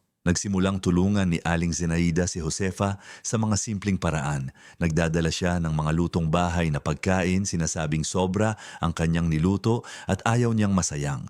Nag-aalok siya ng maliliit na regalo para kay Lucas, mga librong natagpuan niya sa bahay at hindi na kailangan. Si Josefa naman ay nagbabahagi ng mga tunay na hirap ng kanyang buhay, ang palaging takot na mawalan ng trabaho, ang mga gabing umiiyak siya ng patago dahil iniisip na hindi niya kailanman maibibigay sa kanyang anak ang edukasyong nararapat sa kanya. Isang araw, sa mga pag-uusap na yon, sa wakas ay isiniwalat ni Josefa ang isang bagay na nagpapahirap sa kanya. Natanggap si Lucas sa isa sa mga pinakamahusay na College Entrance Review Center sa Makati, isang partial scholarship na sumasakop lamang sa kalahati ng mga bayarin. Ang kalahati, kahit na nabawasan, ay isang halagang wala talaga siya. Iniisip ng bata na sumuko na magsimulang magtrabaho para tumulong sa bahay at iwanan ang pangarap na maging doktor. Hindi mo maaaring hayaan siyang sumuko. Sabi ni Aling Zenaida ng may katatagan, ang batang iyan ay may magandang kinabukasan. Hindi mo maaaring hayaan na sirain iyon ng mga pangyayari. Pero hindi ko po alam ang gagawin, Aling Zenaida. Wala po akong mapagkukunan ng ganong pera. At mas masahol pa, iba na po ang tingin sa akin ni Ginoong Mauricio mula noong araw na tinulungan ko kayo. Natatakot po ako na naghahanap siya ng dahilan para tanggalin ako. Ang mga salitang iyon ay nagpaalarma kay Aling Zenaida. Ang kanyang pinakamasamang takot ay nagkakatotoo, si Josefa ay nagbabayad ng presyo para sa pagpapakita ng pagkatao. At ngayon hindi na lamang ang kawalang katarungan laban sa kanya ang nagpapagalit sa kanya, kundi ang tunay na posibilidad na ang isang matapat na babae at ang kanyang matalinong anak ay maaaring mawasak ang buhay dahil sa kalupitan ng mayabang na manager na iyon. Sa sandaling iyon, nagpasya si Aling Zenaida. Hindi na siya maaaring manatiling nakikipag-usap lamang, nag-aalok lamang ng maliliit na ginhawa. Kailangan niyang kumilos ng mas makabuluhan. Kailangan niyang sabihin ang lahat kay Roberto, ipakita sa kanya kung ano ang nangyayari sa bangko na nagdadala ng pangalan ng pamilya sa pundasyon ng institusyong itinayo ni Armando ng may pagmamahal at mga prinsipyo. Ngunit bago pa niya maisakatuparan ang planong ito, lalong lumala ang sitwasyon. Sa sumunod na linggo, sa wakas ay nagpasya si Mauricio na ang presensya ni Aling Zenaida sa bangko at ang kanyang pagkakaibigan kay Josefa ay isang banta na kailangang alisin. Para sa kanya, ang paulit-ulit na babaeng iyon na mukhang gusgusin ay isang problema, isang palaging paalala ng kanyang pagkawala ng kontrol at mas masahol pa ay hinahawaan niya si Josefa ng mga ideya na mayroon siyang mga karapatan na nararapat siyang igalang. Tinawag ni Mauricio si Valeria para sa isang pribadong pulong sa kanyang opisina. Pumasok ang supervisor na may kanyang karaniwang mapanlinlang na ngiti. Inaasahan na may isang bagay na interesante na mangyayari. Valeria, kailangan nating pag-usapan si Josefa. Simula ni Mauricio, sumandal sa kanyang leather na upuan. Napansin ko na masyado siyang nagagambala, nakikipag-usap sa problemadong kliyenteng iyon at hindi na niya ginagampanan ng maayos ang kanyang mga tungkulin. Napansin ko rin po, Ginoo. Sa katunayan, iniisip kong gumawa ng ulat tungkol dito. Mabuti. Gusto kong idokumento mo ang lahat. Mga pagkahuli, hindi magandang trabaho, pagsuway kahit ano, bubuo tayo ng kaso para sa pagtanggal dahil sa just cause. Naramdaman ni Valeria ang isang alon ng kasiyahan. Sa wakas ay magkakaroon siya ng pagkakataong tanggalin si Josefa na laging nakakainis sa kanya dahil sa tahimik na dignidad nito sa paraan nitong hindi ganap na nagpapayurak. Sige po, Ginoo, ako na po mismo ang bahala diyan. Sa mga sumunod na araw, walang tigil na ginipit ni Valeria si Josefa. Bigla siyang dumarating para suriin ang kanyang trabaho, itinuturo ang mga hindi nakikitang depekto, nagrereklamo sa mga perpektong malinis na banyo na sinasabing marumi at itinatala ang anumang 5 minutong pagkahuli na parang isang malubhang pagkakasala. Lalo pang nakaramdam ng pagka-corner si Josefa, ang stress ay nagsimulang makaapekto sa kanyang kalusugan at dumami ang mga gabing hindi siya makatulog at pagkatapos sa isang maulang hapon ng Setyembre, nangyari ang pinakamasama. Isinagawa ni Mauricio ang isang plano na matagal na niyang pinaplano. Sa oras ng tanghalian ni Josefa, nang iwan niya ang kanyang bag sa locker sa dressing room, pumasok siya doon kasama si Valeria at itinanim sa loob ng bag ang 2 bungkos ng peking pera. Mga lumang perang inalis na sa sirkulasyon at itinatago niya sa kanyang opisina para sa mga ganitong sitwasyon. Pagbalik ni Josefa mula sa tanghalian, hinarang siya ng 2 gwardiya na, sa ilalim ng utos ni Mauricio, ay humiling na suriin ang kanyang bag. Siya, na walang kamalay-malay, ay pumayag. At nang buksan nila ang bag at natagpuan ang pera, gumuho ang kanyang mundo. Lumitaw si Mauricio na parang isang aktor na handa para sa kanyang sandali ng kaluwalhatian. Tinawag niya ang lahat ng mga empleyado sa ground floor, tiniyak na may mga saksi at inakusahan si Josefa sa publiko na nagnakaw ng pera mula sa bangko. Sinubukan niyang ipagtanggol ang kanyang sarili, nanunumpa na hindi pa niya nakita ang perang iyon na may nagtanim doon, ngunit ang kanyang mga salita ay natabunan ng mga akusasyon. Lahat ay planado na ni Mauricio, inihanda na niya ang mga pekeng, ulat ni Valeria, at nakabuo na siya ng isang kwento kung saan si Josefa ay isang problemado at hindi tapat na empleyada. Agad siyang tinanggal, ineskortan si Josefa palabas ng bangko na parang isang kriminal sa ilalim ng tingin ng mga nagulat na kasamahan, mga mausisang kliyente at ang nasisiyahang presensya ni Mauricio at Valeria. Tahimik na dumaloy ang kanyang mga luha habang daladala niya ang kahon ng kanyang mga gamit. Ang kahihiyan ay mas masakit kaysa sa anumang pisikal na sakit. Sa labas sa ilalim ng ambon ng Setyembre, naghihintay si Lucas sa kanyang ina tulad ng ginagawa niya araw-araw pagkatapos ng kanyang mga klase sa review center. Nang makita niyang lumabas si Josefa ng ganoon na may gulong-gulong mukha at isang kahon sa kanyang mga kamay, nadurog ang kanyang puso. Tumakbo siya sa kanya, niyakap siya ng mahigpit habang umiiyak siya sa balikat ng kanyang anak at sa sandaling iyon ay naramdaman niyang gumuho ang kanyang mundo. Hindi lamang dahil sa nawalang trabaho, kundi dahil sa matinding kawalang katarungan, sa katiyakan na kailangan niyang iwanan ang kanyang mga pangarap para magtrabaho at tulungan ang kanyang ina. Sa loob ng bangko, sa isang madilim na silid ng monitoring, pinanood ni Larissa ang lahat sa mga monitor, nanginginig ang mga kamay sa galit at kawalan ng magawa. Lahat ay nakarecord. Nakita niya si Mauricio at Valeria na pumasok sa dressing room. Nakita niya ang eksaktong sandali kung kailan nila itinanim ang pera sa bag ni Josefa. Hawak niya ang perpektong ebidensya ng krimen na kanilang ginawa. Ngunit ano ang gagawin niya dito? Ang pagsumbong ay mangangahulugan ng paglalantad sa kanyang sarili, pagkawala ng trabaho, marahil ay pagharap pa sa mga legal na ganti kung magpasya si Mauricio, nakasuhan siya ng paninirang puri. Pinaparalisa siya ng dilema. Ililigtas ba niya si Josefa, ngunit sisirain ang sarili niyang buhay? O poprotektahan niya ang kanyang sarili at mabubuhay ng may habambuhay na kasalanan sa pagpayag sa kawalang katarungang iyon? Nanatili si Larissa doon, mag-isa sa silid na iyon, habang patuloy na umiikot ang mga recording sa mga monitor. Ang ebidensya ng katotohanan ay pumipintig sa mga screen, ngunit nakakadena ng takot na nagpapanatili sa kanya na hindi gumagalaw sa kanyang upuan. At habang bumubuhos ang ulan sa Makati, 3 babae ang nagdadala ng kanilang mga pasakit at mga dilema. Si Josefa, hiyang-hiya at desperado, hindi alam kung paano makakaligtas sa susunod na buwan. Si Larissa, paralisado sa pagitan ng konsensya at takot.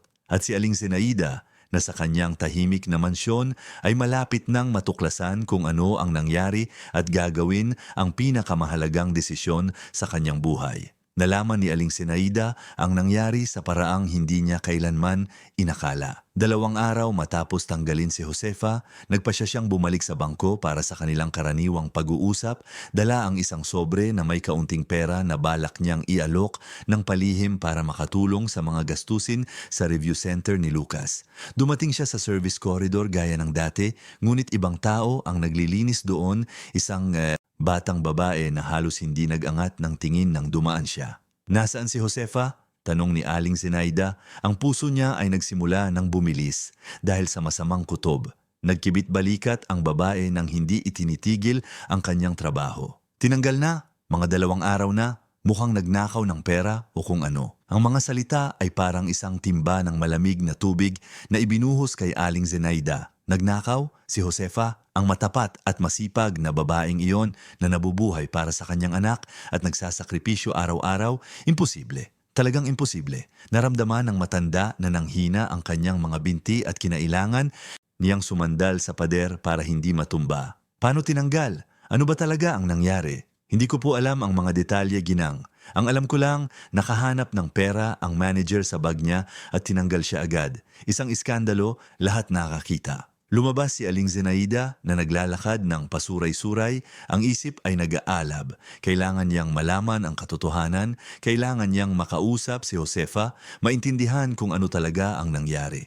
Ngunit wala siyang numero ng telepono nito, hindi niya alam kung saan ito nakatira, wala siyang paraan para makontak ito. Nagsimulang mamuo ang desperasyon na may halong lumalaking galit. Kung ito ay isang frame-up, kung sinira nila ang buhay ng babaeng yon dahil sa pagkakaibigan nila, hindi kailanman mapapatawad ni Aling Zenaida ang kanyang sarili. Ginugol niya ang sumunod na 3 araw sa paghahanap ng impormasyon, ngunit lahat sa bangko ay tumangging magsalita tungkol sa isyu. Iniiwasan ng mga empleyado ang kanyang tingin kapag nagtatanong siya. Sinasabi ng mga gwardiya na hindi sila maaaring magbigay ng impormasyon tungkol sa mga dating empleyado. Hanggang sa wakas, isang hapon nahanap niya ang isang kasamahan ni Josefa na nagtatrabaho sa Archives Department, isang ginang na nagngangalang Carmen na laging mabait. Si Carmen, matapos ang maraming pakiusap at pangako ng pagiging kumpidensyal, ay ikinuwento ang lahat kay Aling Zenaida. Sinabi niya kung paano ginigipit ni Mauricio at Valeria si Josefa sa loob ng ilang linggo, kung paano alam ng lahat sa bangko na peke ang akusasyon ng pagnanakaw, kung paano umalis si Josefa na wasak ang puso, dala ang isang kahon ng kanyang mga gamit habang umiiyak ang kanyang anak sa tabi niya sa pinto ng bangko. Ang paglalarawan ng eksenang iyon ay dumurog sa puso ni Aling Zenaida. Si Josefa ay hiyang-hiya sa publiko, inakusahan ng isang krimen na hindi niya ginawa at nasaksihan ng kanyang anak ang lahat. Ang pangarap ni Lucas na maging doktor ay malamang na nawasak na ngayon dahil ang kanyang ina ay walang trabaho at nasiraan ng puri. At lahat dahil saan? Dahil nagkaroon ng lakas ng loob si Josefa na magpakita ng pagkatao, na magalok ng isang basong tubig sa isang matandang ginang na minamaltrato. Umalis si Aling Zenaida sa bangkong iyon sa huling pagkakataon bago dumating ang bagyo. Ngunit sa pagkakataong ito, hindi siya umalis na umiiyak. Umalis siya na may determinasyong bakal na nag-aalab sa kanyang dibdib. Dumating na ang oras na itigil ang pagdurusa.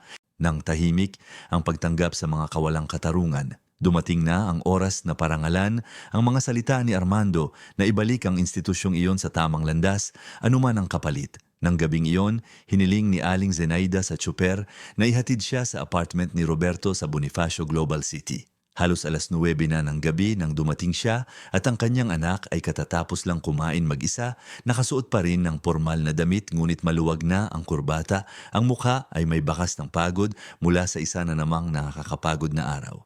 Nang ipahayag ng kasambahay na naroon ang kanyang ina, agad na tumayo si Roberto, nag-aalala. Bihirang dumating si Aling Zenaida nang walang pasabi. "Inay, anong nangyari? Ayos lang po ba kayo?" Niyakap niya ito, agad na napansin ang tensyon sa katawan nito. "Kailangan kitang kausapin, Roberto. Mahalaga ito, napakahalaga." Umupo sila sa malawak at modernong sala ng apartment at nagsimulang magkwento si Aling Zenaida. Sinabi niya ang tungkol sa desisyon niyang pumunta sa bangko para mag-withdraw ng pera para sa sorpresang salu-salo bilang parangal sa kanyang ama. Sinabi niya ang tungkol sa kahihiyang dinanas niya sa kamay ni Mauricio Salcedo, kung paano siya tinrato na parang isang kriminal, isang impostor, isang taong walang halaga.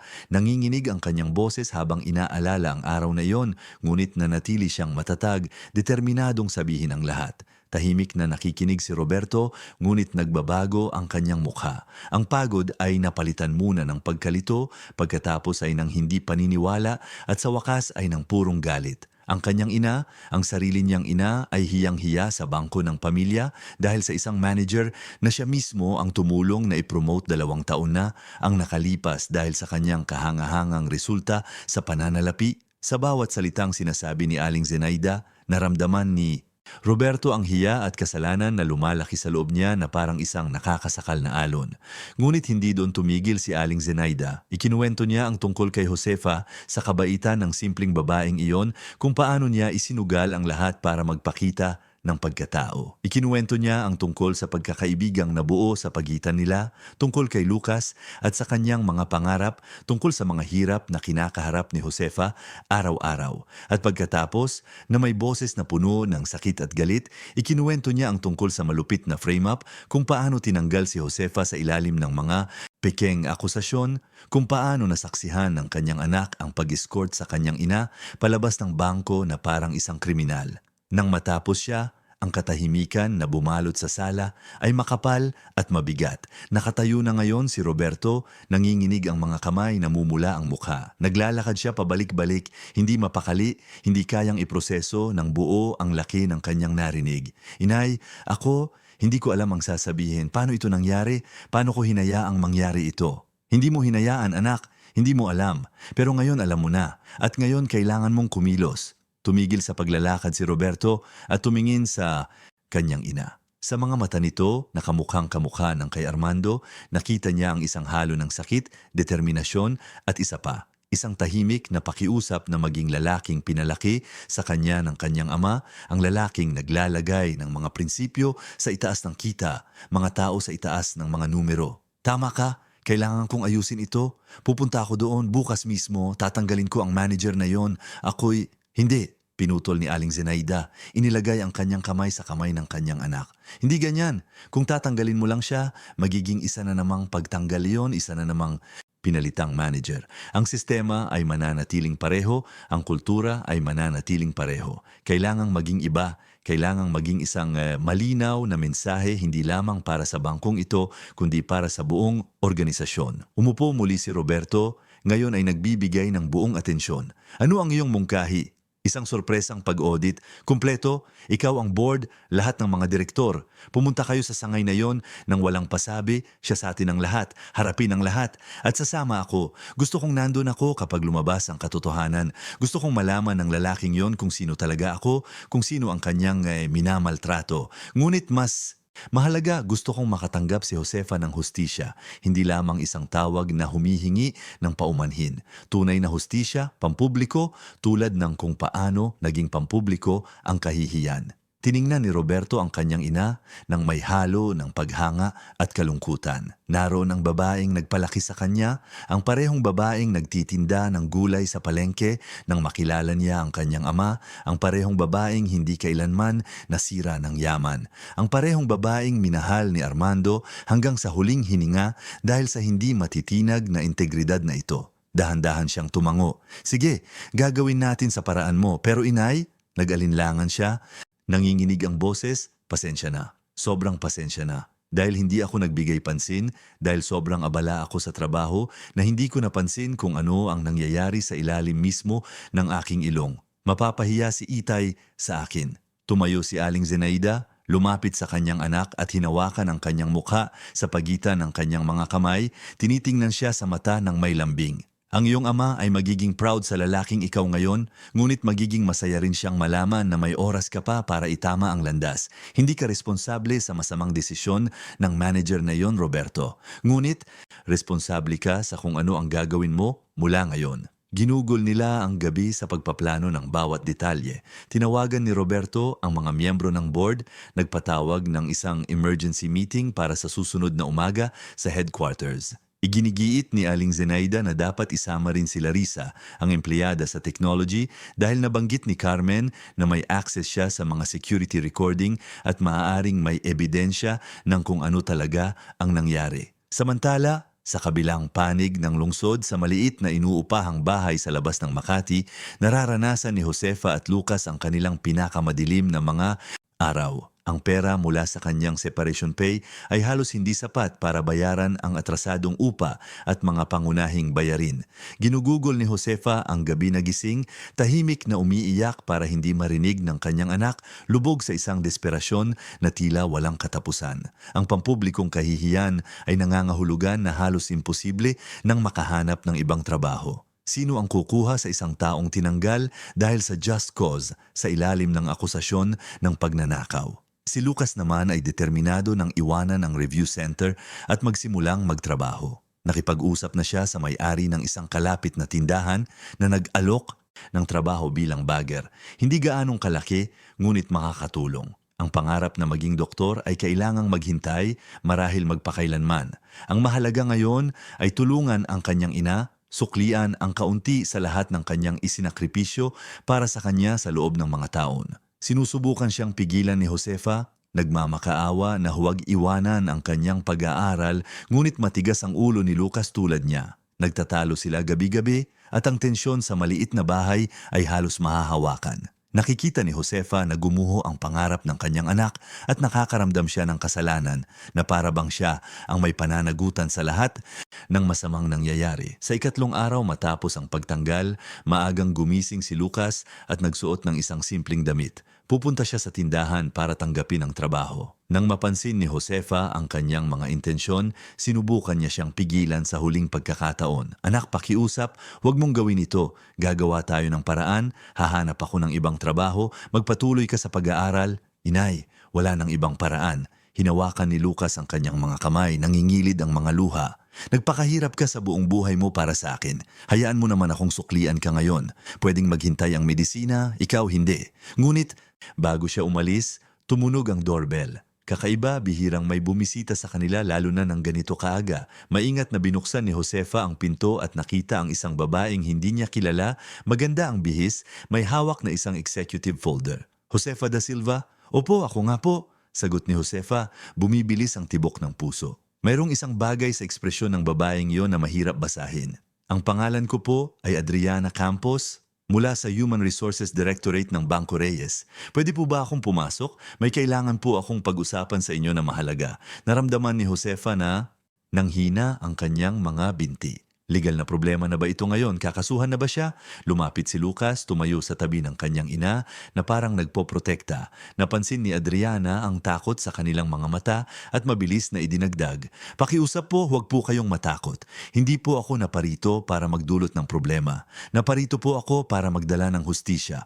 Umupo sila sa maliit na sala at nagsimulang magpaliwanag si Adriana. Si Aling Zenaida, ang matandang ginang na tinulungan ni Josefa, ay ina ng may-ari ng bangko. Ikinuwento niya ang lahat sa kanyang anak na nagulat at nagalit sa nangyari. Isang kumpletong pag-audit ang isinasagawa para sa umagang iyon at iniimbitahan si Josefa na dumalo. Nakinig si Josefa sa lahat na parang tulala. Si Aling Zenaida ay ina ng may-ari ng bangko, ang mabait at hamak na babaeng iyon na nakipag-usap sa kanya na parang kapantay na nag-alala sa kanyang mga problema na tumrato kay Lucas ng may pagmamahal. Sa ilang beses na nagkita sila ay bahagi pala ng pamilyang kumokontrol sa buong institusyong iyon.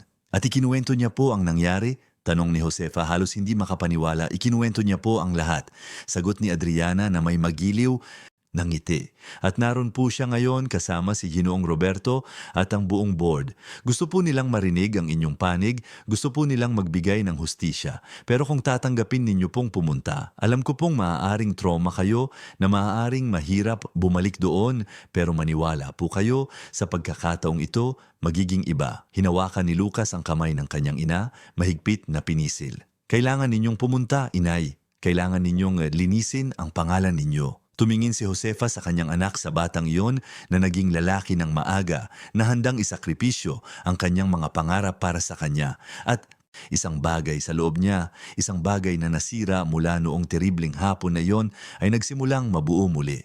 Marahil may hustisya pa sa mundo. Marahil may mga mabubuting tao sa mga posisyon ng kapangyarihan. Marahil si Aling Zenaida ay eksakto kung ano ang kanyang itsura.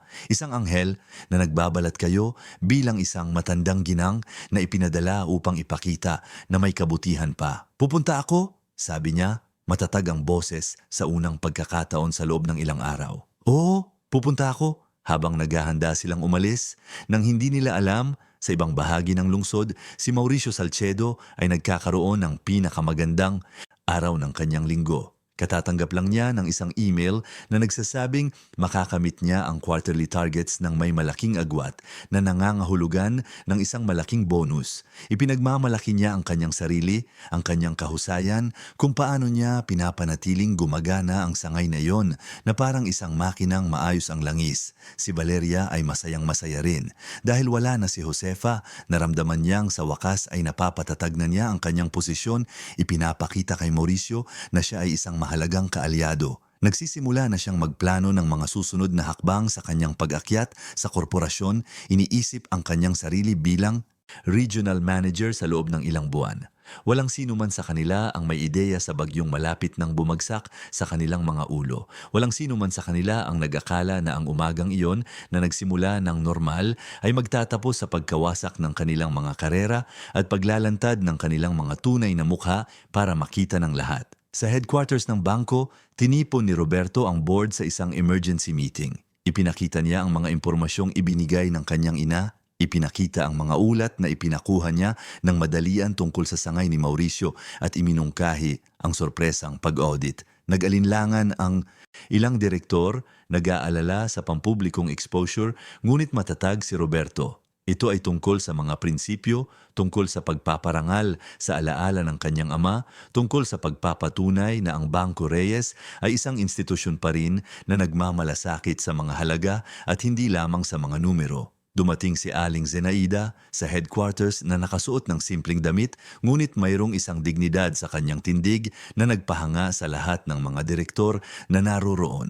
Ang matandang ginang na iyon na nagsalita ng may mahinahong ngunit matatag na boses tungkol sa lahat ng kanyang nasaksihan ay naglalabas ng isang moral na autoridad na hindi maibibigay ng anumang executive position. Isa sa mga pinakamatandang direktor na personal na nakakilala kay Armando ay naluha habang nakikinig sa kanya. Para bang naroon mismo si Armando, ipinapaalala sa kanila kung bakit sila pumasok sa negosyong iyon sa simula pa lang. Umalis ang convoy ng mga executive car mula sa headquarters ng 10:00 ng umaga. Si Roberto, si Aling Zenaida, 5 direktor mula sa board, ang legal team at si Adriana mula sa human resources.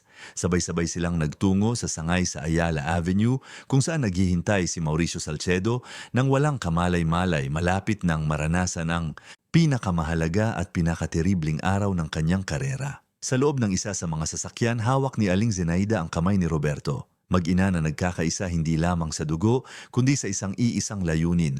Magdala ng hustisya, ibalik ang dignidad, parangalan ang alaala ng isang lalaking nagtayo ng isang imperyo nang hindi nawawala ang kanyang pagkatao. Ang liham ni Armando ay nasa bag ni Aling Zenaida. Ang kanyang mga salita ay umalingaw-ngaw na parang isang mantra. Huwag kang matakot na ibalik tayo sa tamang daan. Habang sumusulong ang mga sasakyan sa trapiko ng Makati sa isang lugar sa malawak na lungsod na yon, nagising si Larissa na may bigat ng pinakamahirap na desisyon sa kanyang buhay. Ang mga recording ay nakasave sa kanyang personal na computer.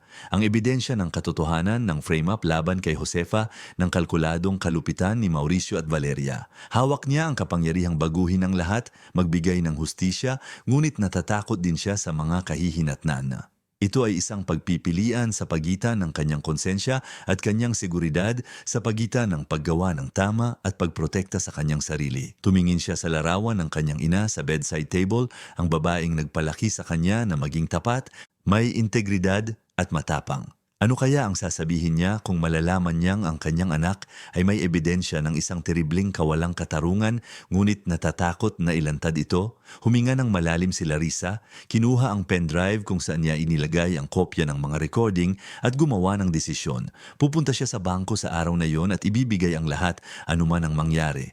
May mga bagay na mas mahalaga kaysa sa seguridad at isa na rito ay ang kakayahang tumingin sa sarili sa salamin ng walang hiya. Pumipintig ang Makati sa kanyang abalang buhay sa umagang iyon ng Setyembre.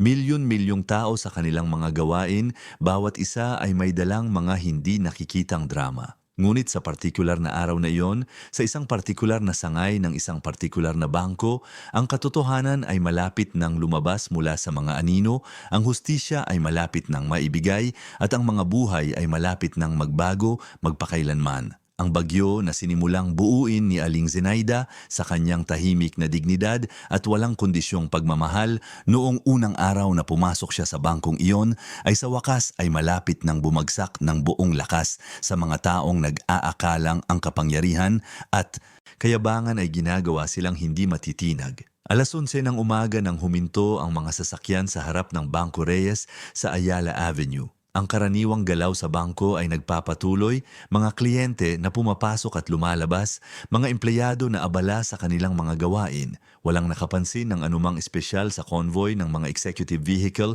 na nakaparada, walang nag-akala sa lindol na malapit nang yumanig sa lugar na iyon. Unang bumaba si Roberto, sinundan ng mga direktor. Pagkatapos ng may pag-iingat at atensyon, tinulungan niya ang kanyang ina na bumaba ng sasakyan. Huminga ng malalim si Aling Zenaida. Ramdam ang parehong kaba ng unang araw na yon, ngunit sa pagkakataong ito ay mayroong isang bagay na iba. Hindi na siya nag-iisa, hindi na siya walang kalaban-laban, at higit sa lahat, hindi na siya handang tanggapin ang kawalang katarungan ng tahimik. Pumasok sila sa pangunahing lobby at para bang huminto ang mundo sa isang segundo. Nagsimulang mapansin ng mga tao kung sino ang mga bisita, ang pagkilala ay kumakalat na parang alon. Si Roberto Reyes mismo, ang may-ari ng bangko, kasama ang buong board of directors. Isang bagay na napakaseryoso ang nangyayari. Nasa kanyang opisina si Mauricio Salcedo nang pumasok ang kanyang assistant nang nagmamadali, maputla ang mukha. Ginoo, narito po si Ginoong Roberto, kasama ang buong board. Papunta po sila dito. Agad na tumayo ang manager, inaayos ang kanyang kurbata, isang kumpiyansang ngiti ang nabubuo sa kanyang mga labi. Sa wakas, isang pagbisita mula sa mga nakatataas. Ito na ang kanyang pagkakataong sumikat, na personal na ipakita kung paano niya pinapanatili ang sangay na iyon na gumagana ng may huwarang kahusayan. Lumabas siya ng opisina nang may malalaki at tiyak na mga hakbang handang magpabilib. Ngunit nang makarating siya sa lobby at makita ang komitiba, may isang bagay na nanikip sa kanyang dibdib. May tensyon sa hangin, masyadong seryoso ang mga mukha, isang enerhiya na hindi tugma sa isang pagbisita ng pagbati. At pagkatapos ay napunta ang kanyang mga mata sa kanya, ang matanda, ang parehong babaeng gusgusin na dumating ilang linggo na ang nakalipas na may mga absurdong kwento. Ano ang ginagawa niya doon sa tabi ni Roberto Reyes? Hinoong Roberto, isang karangalan na tanggapin kayo. Inabot ni Mauricio ang kanyang kamay, pinapanatili ang tibay ng kanyang boses sa kabila ng lumalaking pagkabalisa. Kung nagsabi lang po kayo, nakapaghanda sana kami ng maayos na pagtanggap. Hindi tinanggap ni Roberto ang nakalahad na kamay. Ang kanyang ekspresyon ay parang yelo. Ang kanyang mga mata ay nakatitig kay Mauricio nang may intensidad na nagpaatras sa manager. Ginoong Salcedo, ito ay isang sorpresang pag-audit. Kakailanganin namin ng akses sa lahat ng mga tala, lahat ng mga security recording, lahat ng mga dokumento ng human resources sa nakalipas na 6 na buwan. At magsisimula tayo sa isang pulong. Ngayon, sa inyong opisina, kasama ang lahat ng empleyado ng sangay na ito. Ang tono ay hindi tumatanggap ng pagtutol. Naramdaman ni Mauricio ang malamig na pawis na dumadaloy sa kanyang likuran, ngunit pinanatili niya ang kanyang composure. Sige po, Ginoo, kung ano po ang kailangan ninyo, tatawagin ko po silang lahat agad. Sa mga sumunod na minuto, tinawag ang mga empleyado mula sa lahat ng sektor.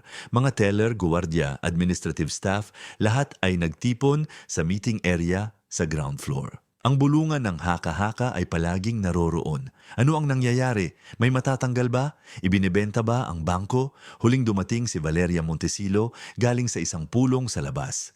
Nang makita niya ang kaguluhan, nagsimulang mamuo ang takot. Hinanap niya si Mauricio ng kanyang mga mata, ngunit iniiwasan ng manager ang kanyang tingin, tensyonado at maputla ang mukha. May isang bagay na talagang mali. Tumayo si Roberto sa harap ng silid sa pagitan ng mga direktor. Si Aling Zenaida ay nasa likuran, pinapanood ang lahat ng may katahimikan na nagmumula sa isang taong wala nang dapat ikatakot. Ang empleyada ng Human Resources, si Adriana, ay nasa tabi niya at malapit nang dumating si Josefa na sinabihang pumasok ilang minuto pagkatapos. Magandang umaga sa lahat.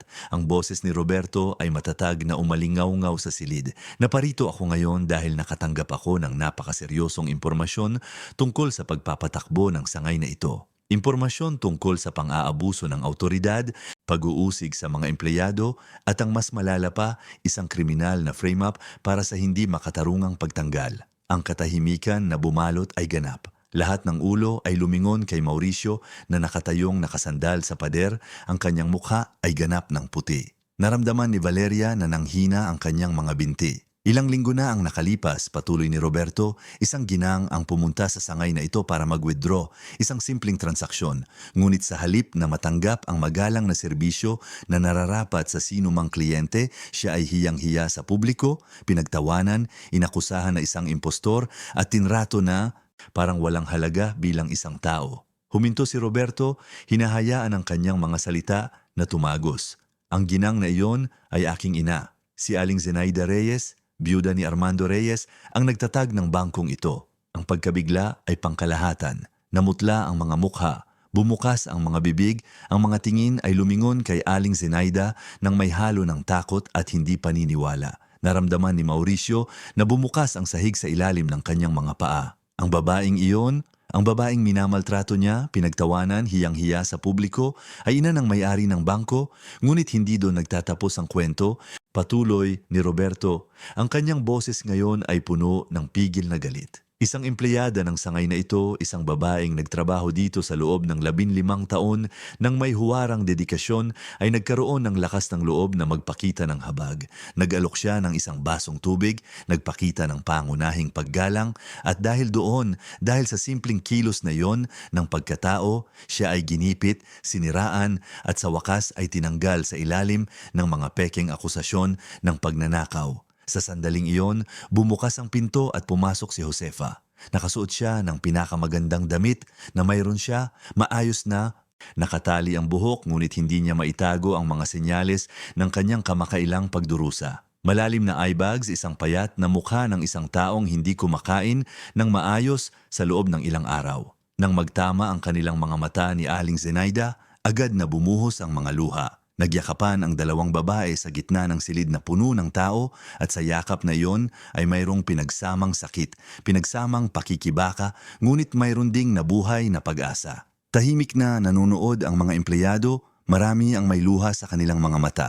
Kilala nila si Josefa, alam nila ang kanyang pagkatao at marami ang laging alam na peke ang akusasyong iyon ngunit walang lakas ng loob na magsalita. Ginoong Mauricio, lumingon si Roberto sa manager na ngayon ay na-corner na kapwa pisikal at moral. Mayroon ka bang sasabihin? Sinubukang magsalita ni Mauricio, ngunit pumiyok ang kanyang boses. Tumikim siya, sinubukan ulit. Ginoong Roberto, hindi ko po alam kung sino siya. Kung alam ko lang po, kaya yun ang problema? Pinutol ni Roberto, matalas ang boses. Kung alam mo kung sino siya, tratratuhin mo nang may paggalang.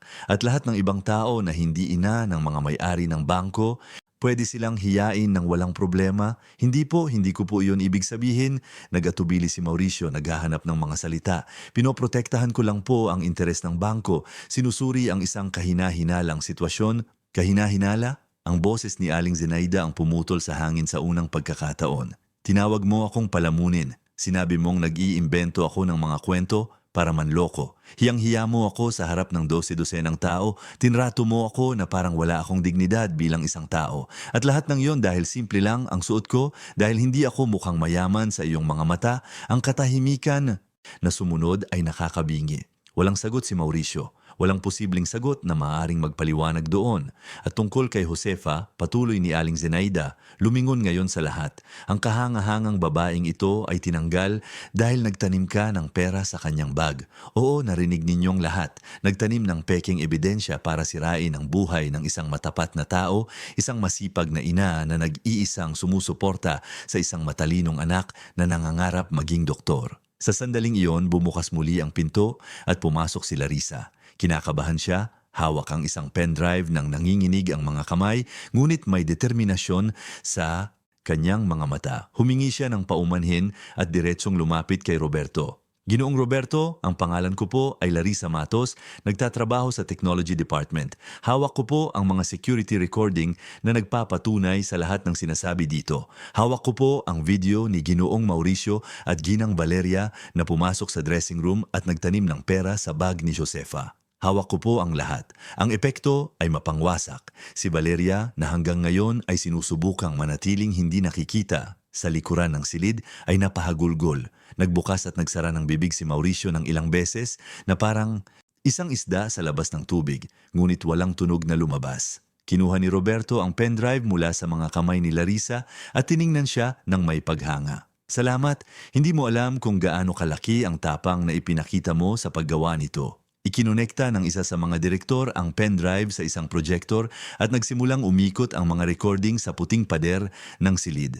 Lahat ay nanood ng tahimik at may pagkasuklam habang si Mauricio at Valeria ay palihim na pumasok sa dressing room. Binuksan ang bag ni Josefa, inilagay ang pera sa loob at lumabas na tumitingin sa paligid para tiyakin na walang nakakita sa kanila. Ang ebidensya ay hindi matututulan, malinaw na malinaw, imposibleng itanggi. Nang matapos ang mga imahe na paupo si Mauricio sa isang upuan, ang mukha ay nasa pagitan ng kanyang mga kamay. Tahimik na umiiyak si Valeria, ngunit walang naawa. Ang kanilang ginawa ay kriminal, malupit, hindi mapapatawad. Ginoong Mauricio Salcedo, sabi ni Roberto, nang may formal na boses, kayo ay tinatanggal sa trabaho dahil sa just cause, epektibo agad. Bukod dito, ipapadala namin ang kasong ito sa mga kinauukulang autoridad. Mananagot kayo sa batas para sa pamemeke ng ebidensya, paninirang puri at pag-uusig. Ganon din para kay Ginang Valeria Montesillo, tinawag ang mga gwardya para i-escort sila palabas ng gusali. Sinubukang mga tuwiran ni Mauricio, nagmakaawa si Valeria para sa pangalawang pagkakataon, ngunit huli na ang lahat. Dinala sila sa ilalim ng tingin ng 2 dosenang empleyado, marami sa kanila ay naging biktima ng kanilang mga pang-aabuso sa loob ng mga taon. Walang pagdiriwang, ngunit mayroong isang kolektibong pakiramdam ng hustisya na sa wakas ay naibigay. Nang huminahon ang silid, lumingon si Roberto kay Josefa. Ginang Josefa da Silva, sa ngalan ng Bangko Reyes at sa ngalan ng aking pamilya, humihingi po ako ng malalim na paumanhin sa inyong dinanas. Kayo po ay biktima ng isang terribling kawalang katarungan at walang salita na makakapagbayad sa sakit at kahihiyang dinanas ninyo. Ngunit maaari po tayong magsimula sa paggawa ng tama ngayon.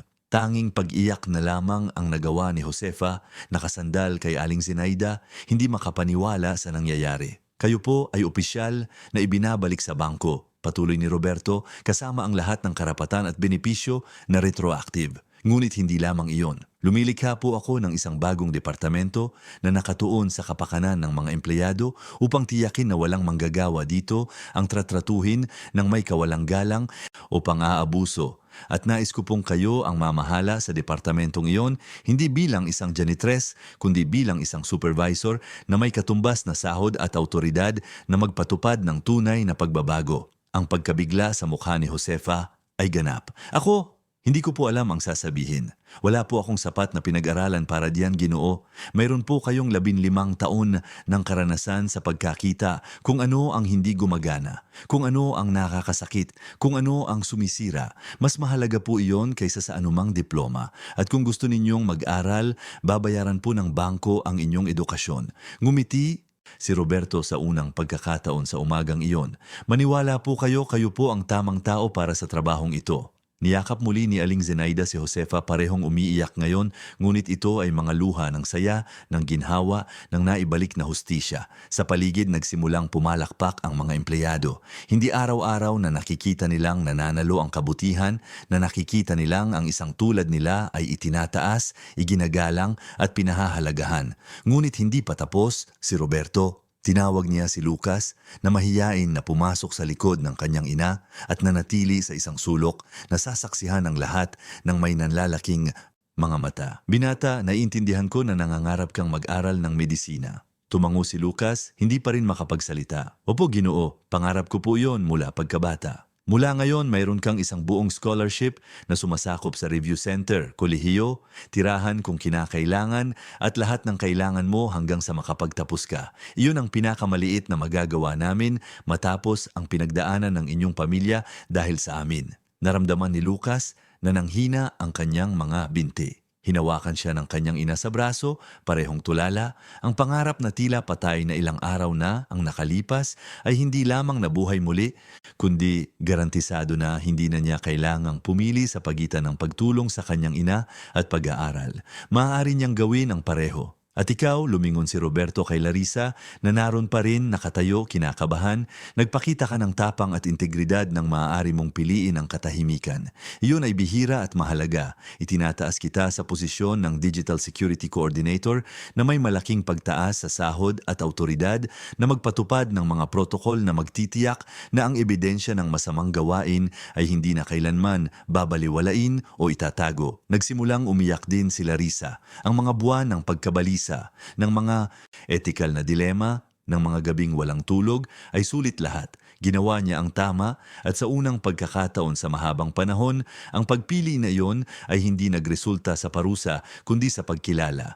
Pagkatapos ay hiniling ni Roberto ang atensyon ng lahat ng mga empleyado na naroroon. Ang nangyari dito ay isang sintomas ng isang bagay na mas malaki. Hindi lamang ito isang sangay na may mga problema. Ito ay isang refleksyon ng isang kultura na hinayaan nating umunlad kung saan mas mahalaga ang mga numero kaysa sa mga tao, kung saan mas pinahahalagahan ang kahusayan kaysa sa pagkatao. Nagtatapos ito ngayon. Inanunsyo niya ang isang kumpletong pagsusuri sa lahat ng mga sangay, mga pag-audit sa buong network, paglikha ng mga independenteng channel para sa pagsumbong at mga mandatoryong pagsasanay tungkol sa paggalang at dignidad. Ngunit higit pa doon, inanunsyo niya ang isang pagbabago sa filosofiya. Ang Bangko Reyes ay babalik sa kung ano ang laging nais ni Armando na maging isang institusyon na naglilingkod sa mga tao, hindi nagsasamantala sa kanila. Nang matapos ang pulong at nagsimulang mag-alisa ng mga tao, naiwan si Aling Zenaida kasama ang kanyang anak. Niyakap siya ni Roberto ng mahigpit, ang mga luha ay sa wakas bumuhos matapos pigilan sa buong umaga. Salamat, Inay, sa pagpapaalala sa akin kung sino dapat ako, sa hindi pagpayag na madungisan ang legasiya ni Itay dahil sa aking kapabayaan. Hindi ka naging pabaya, anak. Sobrang abala ka lang tulad nating lahat minsan. Ngunit ngayon ipinakita mo na kapag mahalaga, pinipili mo ang tama. Magiging sobrang proud si Itay sa iyo. Sa mga sumunod na buwan, ang mga pagbabago ay malalim at totoo. Ang sangay kung saan nangyari ang lahat ay naging modelo para sa buong network. Ginanapan ni Josefa ang kanyang bagong tungkulin ng may dedikasyon at karunungan, nagpapatupad ng mga patakaran na nagbago sa buhay ng daan-daang empleyado. Kumalat ang kanyang kwento, nag-inspire sa iba na isumbong ang mga pang-aabuso, humingi ng paggalang at huwag nang tanggapin ang hindi katanggap-tanggap. Nag-aral ng mabuti si Lucas nang may panibagong dedikasyon. Alam niyang dala-dala niya hindi lamang ang kanyang sariling pangarap, kundi ang mga pag-asa ng kanyang ina, ang kabaitan ni Aling Zenaida, ang pangalawang pagkakataon na ibinigay sa kanya ng buhay. Ipinangako niya sa kanyang sarili na magiging pinakamahusay na doktor siya, na gagamitin niya ang kanyang kaalaman para maglingkod sa mga taong tulad ng kanyang ina, ay lumalaban araw-araw para lamang mabuhay ng may dignidad. Umunlad si Larissa sa kanyang bagong tungkulin. Nagpatupad siya ng mga sistema na naging imposible ng itago ang masamang gawain, lumikha ng mga protokol na nagpoprotekta sa mga nagsumbong at ginawang kasangkapan ng hustisya ang teknolohiya sa halip na mapang-aping pagbabantay. Ang kanyang ina, nang malaman ang lahat, ay umiyak sa pagmamalaki sa anak na pinalaki niyang maging matapat at napatunayan na ganoon nga siya ng pinakamahalaga. At sa wakas, matapos ang lahat ng bagyo, nangyari ang salu-salo bilang parangal kay Armando. Hindi sa orihinal na format na pinlano ni Aling Zenaida, kundi sa isang bagay na mas makabuluhan. Nag-organisa si Roberto ng isang malaking kaganapan, tinipon hindi lamang ang mga kaibigan at pamilya, kundi pati na rin ang mga empleyado ng bangko, lalo na ang mga taong naantig ang buhay sa kamakailang pagbabago. Sa salu-salo, nagbigay ng talumpati si Aling Zenaida na iilan lamang ang hindi naluha.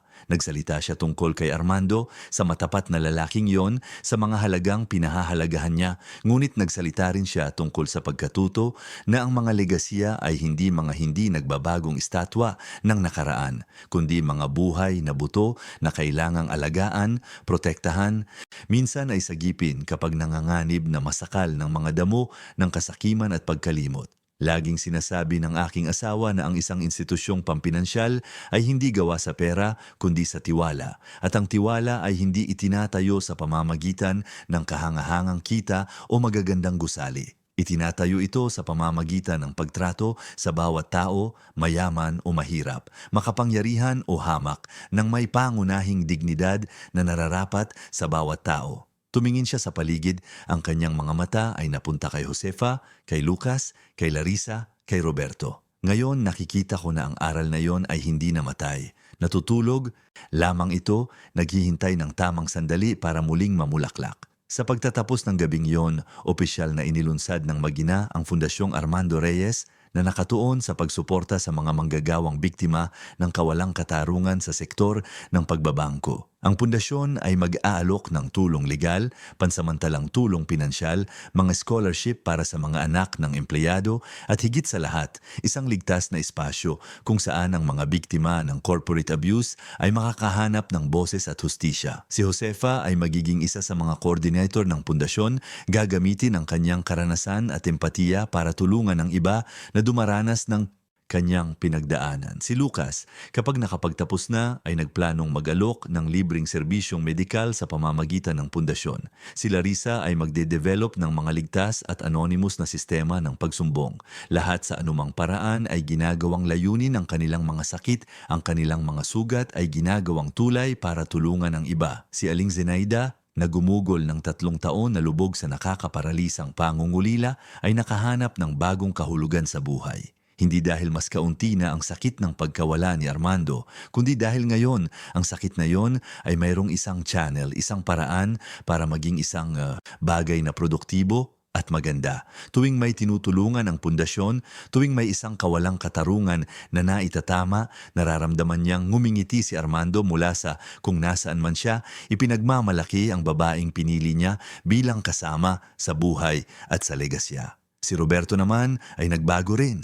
Patuloy niyang pinamahalaan ang bangko ng may parehong kakayahan tulad ng dati, ngunit ngayon ay may ganap na ibang pananaw. Nagsimula siyang bumisita sa mga sangay ng regular, hindi para suriin ang mga numero kundi para makipag-usap sa mga empleyado, maintindihan ang kanilang mga realidad at tiyakin na ang kultura ng paggalang ay naguugat sa bawat sulok ng institusyon. Binawasan niya ang kanyang trabaho para magkaroon ng mas maraming oras kasama ang kanyang ina, binabawi ang mga taon na nawala siya dahil sa sobrang ambisyon sa propesyon. Ang kwento ng pagbabagong iyon ay kumalat ng higit pa sa mga hangganan ng Bangko Reyes. Ang ibang mga institusyon ay nagsimulang magtanong sa kanilang sariling mga kultura, suriin ang kanilang mga gawi at mapagtanto na ang mga empleyadong may motibasyon at iginagalang ay mas produktibo kaysa sa mga pinamumunuan ng takot.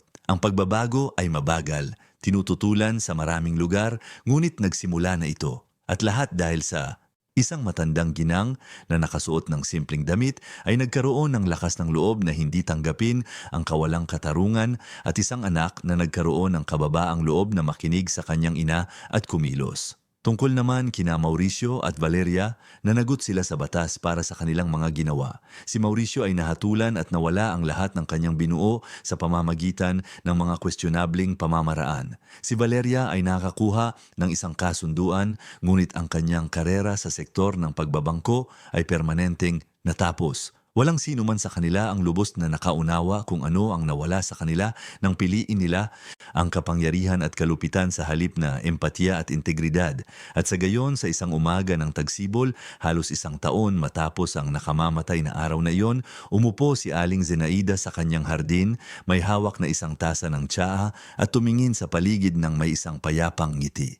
Ang mansyon ay hindi na masyadong tahimik. Dumadalaw si Roberto para sa hapunan tuwing linggo, laging may dalang mga balita tungkol sa mga pagbabago sa bangko. Regular siyang binibisita ni Josefa at Lucas na naging pamilya na sa puso. Minsan ay dumadalaw din si Larissa, humihingi ng payo mula sa babaeng. Nang hindi niya alam, ay nagbago ng napakaraming buhay sa simpleng pagtanggi na maging hindi nakikita. Kinuha ni Aling Zenaida ang liham ni Armando na ngayon ay nasa isang frame sa kanyang silid at muling binasa ang mga pamilyar na salita. Huwag kang matakot na ibalik tayo sa tamang daan. Hindi siya natakot at sa paggawa nito natuklasan niya na hindi pa siya naging ganito kabuhay, kapaki-pakinabang at konektado sa layunin na ibinahagi nila ni Armando sa buong buhay. Ang itsura ay tunay na nakalilin lang, ang kapangyarihan ay tunay na nakabubulag, ngunit ang dignidad ng tao kapag ipinagtanggol ng may tapang at pagmamahal ay may kapangyarihang baguhin hindi lamang ang mga individual na buhay, kundi ang buong sistema na magtanim ng mga buto ng hustisya na mamumulaklak sa mga susunod na henerasyon. At ang kwentong iyon na nagsimula sa kahihiyan at sakit ay nagtapos sa pag-asa, pagbabago at sa katiyakan na ang kabutihan kapag sinusuportahan ng mga matatapang na tao ay laging makakahanap ng paraan upang manalo. Wakas ang kwento. Minamahal na mga tagapakinig, umaasa kami na ang kwento ni Aling Zenaida, Josefa at lahat ng mga lumaban para sa hustisya ay lubos na nakaantig sa inyong mga puso. Kung naantig kayo sa paglalakbay na ito ng pagbangon, tapang at pagbabago, i-like na ninyo ito, mag-subscribe sa channel para hindi makaligtaan ang aming mga kwento at sabihin sa mga komento kung aling bahagi ang pinakatumatak sa inyo. Ito ba ay ang tapang ni Aling Zenaida sa pagharap sa kahihiyan, ang kabaitan ni Josefa nang tumalikod ang lahat, ang dilema ni Larissa sa pagitan ng konsensya at takot, o ang pagbabago ni Roberto nang kilalanin niya ang kanyang mga pagkakamali? Gusto naming malaman ang inyong opinyon. Araw-araw, nagdadala kami ng mga matitindi at totoong kwento tulad nito na nagpapakita ng pinakamalalim na bahagi ng kaluluwa ng tao at nagpapaalala sa atin na ang dignidad at hustisya ay laging sulit na ipaglaban. Magkita-kita tayo sa susunod na episode na may isa pang kwento na aantig sa inyong mga damdamin at magpapaisip sa inyo kung ano talaga ang mahalaga sa buhay. Hanggang sa muli.